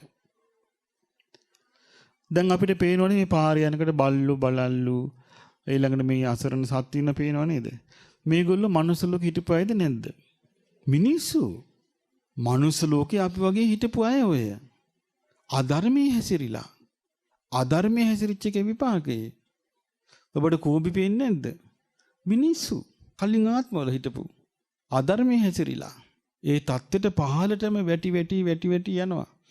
ඉතින් ඔහොම ගිහිල්ලා ඒ කර්ම විපාක ඉවර වෙන්නේ නැහනේ. ඇයි ආයමත් කර්ම රැස් කරනවා. මතකද ඔබට අර මං එක කතාවක කියා දුන්නා බුද්ධ කාලේ එක ස්වාමින් වහන්සේ නමක් සිවුරකට ආසා කරලා කාවෙක් වෙලා උපන්නා. මේ කාවෙක් දැක්කම අපි හිතයිද මේ අපවත් වෙච්ච හාමුදුරුවෝ කියලා. අපිට කවදාවත් හිතවිල්ලක් එයිද? දැන් බුද්ධ කාලේ අපවත් වෙච්ච භික්ෂුන් වහන්සේ කොහෙද හිටියේ එතකොට? සිවුර හිටියේ කාවා වෙලා. කවුරුද දන්නවද ඒක? දැන් අපි හිතන්නේ කොහොමද අපවත් මේ මරණයට පත් වෙච්ච ගමන් ලස්සනට පෙට්ටිය සරසලා තිබ්බා. අපි හිතන්නේ දැන් හරි උඩ ඉඳලා දැන් බලාගෙන නැතිය. හොඳට මේ කරන හැටි අපි මේවා. අපි කොහොමද දන්නේ කොහෙද කියලා? එතකොට එතන හිටපු රහතන් වහන්සේලා ලෑස්ති වුණා ඒ සිවුර අරගෙන සංඝයාට බෙදන්න. සංඝයාට පූජා කරන්න. බුදුරජාණන් වහන්සේ මොකද්ද පණිවිඩය එව්වේ? සිවුර එහෙමම තියන්න අත තියන්න එපා කිව්වා. ඊට පස්සේ බුදුරජාණන් වහන්සේගේ අදහස ආලා භික්ෂුන් වහන්සේලෙකට අත තිබ්බේ නැහැ. ඊට පස්සේ දවස් 7කට පස්සේ ගිහිල්ලා ඇහුවා ස්වාමීනි ඇයි මෙහෙම දවස් 7ක් මේ සිවුර ගන්න එපා කිව්වේ? එතකොට කිව්වා මොකද්ද? මේ කාවා ඒ සිවුරේ දුව හිටියේ මොකක් කියලාද? මා සතු දේ පැහැර ගන්නවෝ කී තරහින් හිටියේ කිව්වා. එතකොට ගත්තනම් හිත දූෂිත වෙනවා කිව්වා. අර ගන්න අය කෙරෙහි ඒක ලබන්නේ රහතන් වහන්සේලා කිව්වා. ඒ දූෂිත වුණා නම් නිරය යනවා කිව්වා. ඒක වැළැක්වුවා බුදුරජාන් වහන්සේ. ඊට පස්සේ මරණයටපත් වෙලා තුසිත දිව්‍ය ලෝකේ උපන්නා. තුසිතේ යන්න පුළුවන් පිනක් තිබිච්ච කෙනෙකුට වැරදුනේ. එහෙමනම් දැන් මිනිස්සු ගැන කතා කරන්න දෙයක් තියෙනවද? කතා කරන්න දෙයක් නැහැ දැන්. දැන් මිනිස්සු උඩගුත් වැඩි, පුහු වැඩි. ඒකයි. ඒ නිසා මේකේ තියෙන හරියට අපි මේක තේරුම් ගන්න ඕනේ. මේක බොහොම භයානක ගමනක් බව. තේරුම් අරගෙන මේ ධර්මය අහලා අපි වුණත් මේ ධර්මයේ ඇත්ත කියන්නේ හංගන්නේ නැතුව මේ ඔක්කොම නුවණ තියෙන කෙනෙකුට මේක තේරුම් ගැනීමටයි. නුවණ නැති කෙනෙක් ගැන අපිට කරන්න දෙයක් මොකද්ද? නුවණ තියෙන කෙනෙක් තේරුම් අරන් අකුසල් දුරු කළා ධර්මයේ හැසිරෙන්න වීරිය ගන්න නැද්ද? නුවණ නැත්තා වීරිය ගන්නවා. නුවණ නැති එක්කෙනා ගැන කරන්න දෙයක් නෑ. දැන් උනත් අපි කතා කරන්න එපා කියම නුවණ නැත්තා නිහඬ වෙඳි. නුවණ මදි එක්කෙනා පැටලි යයි. මොනව කරන්නද? ඒකයි. ඒ නිසා අපි මේ වෙලාවේ අපි බුදුරජාණන් වහන්සේගේ ධර්මයක් ඇහුවේ. සාලෙය්‍යක කියන සූත්‍ර දේශනාව ඇහුවේ. ශාලා කියන ගමට බුදුරජාණන් වහන්සේ වැඩම කරපු වෙලාවේ ඒක ආරංචි වෙලා ගම්මු රැස් වුණා. භාග්‍යවතුන් වහන්සේ බැහැ දකින්න ගියා. ඒ වෙලාවේ ඇහුවා නිරේට යන්න හේතුත් දෙවියන් අතරට යන්න හේතුත් ඒක විස්තර කළා. ඊට පස්සේ කියා දුන්නා ඒ දේශනාව අහලා මිනිස්සු හොඳටම පැහැදිලා. අන්තිම මොකද වුනේ? බුදුරජාණන් වහන්සේ සරණ ගියා. ධර්මයන් සරණ ගියා. සංඝය සරණ ගියා. අනේ අපටත් බුදුරජාණන් වහන්සේ සරණ, ධර්මයේ සරණ, සංඝ රත්නයේ සරණ ලැබිලා අපටත් මේ සුගති රැකවරණ ලබාගෙන මේ ගෞතම බුද්ධ ශාසනයේ චතුරාර්ය සත්‍ය ධර්මය අවබෝධ කරගන්න වාසනාව ලැබේවා.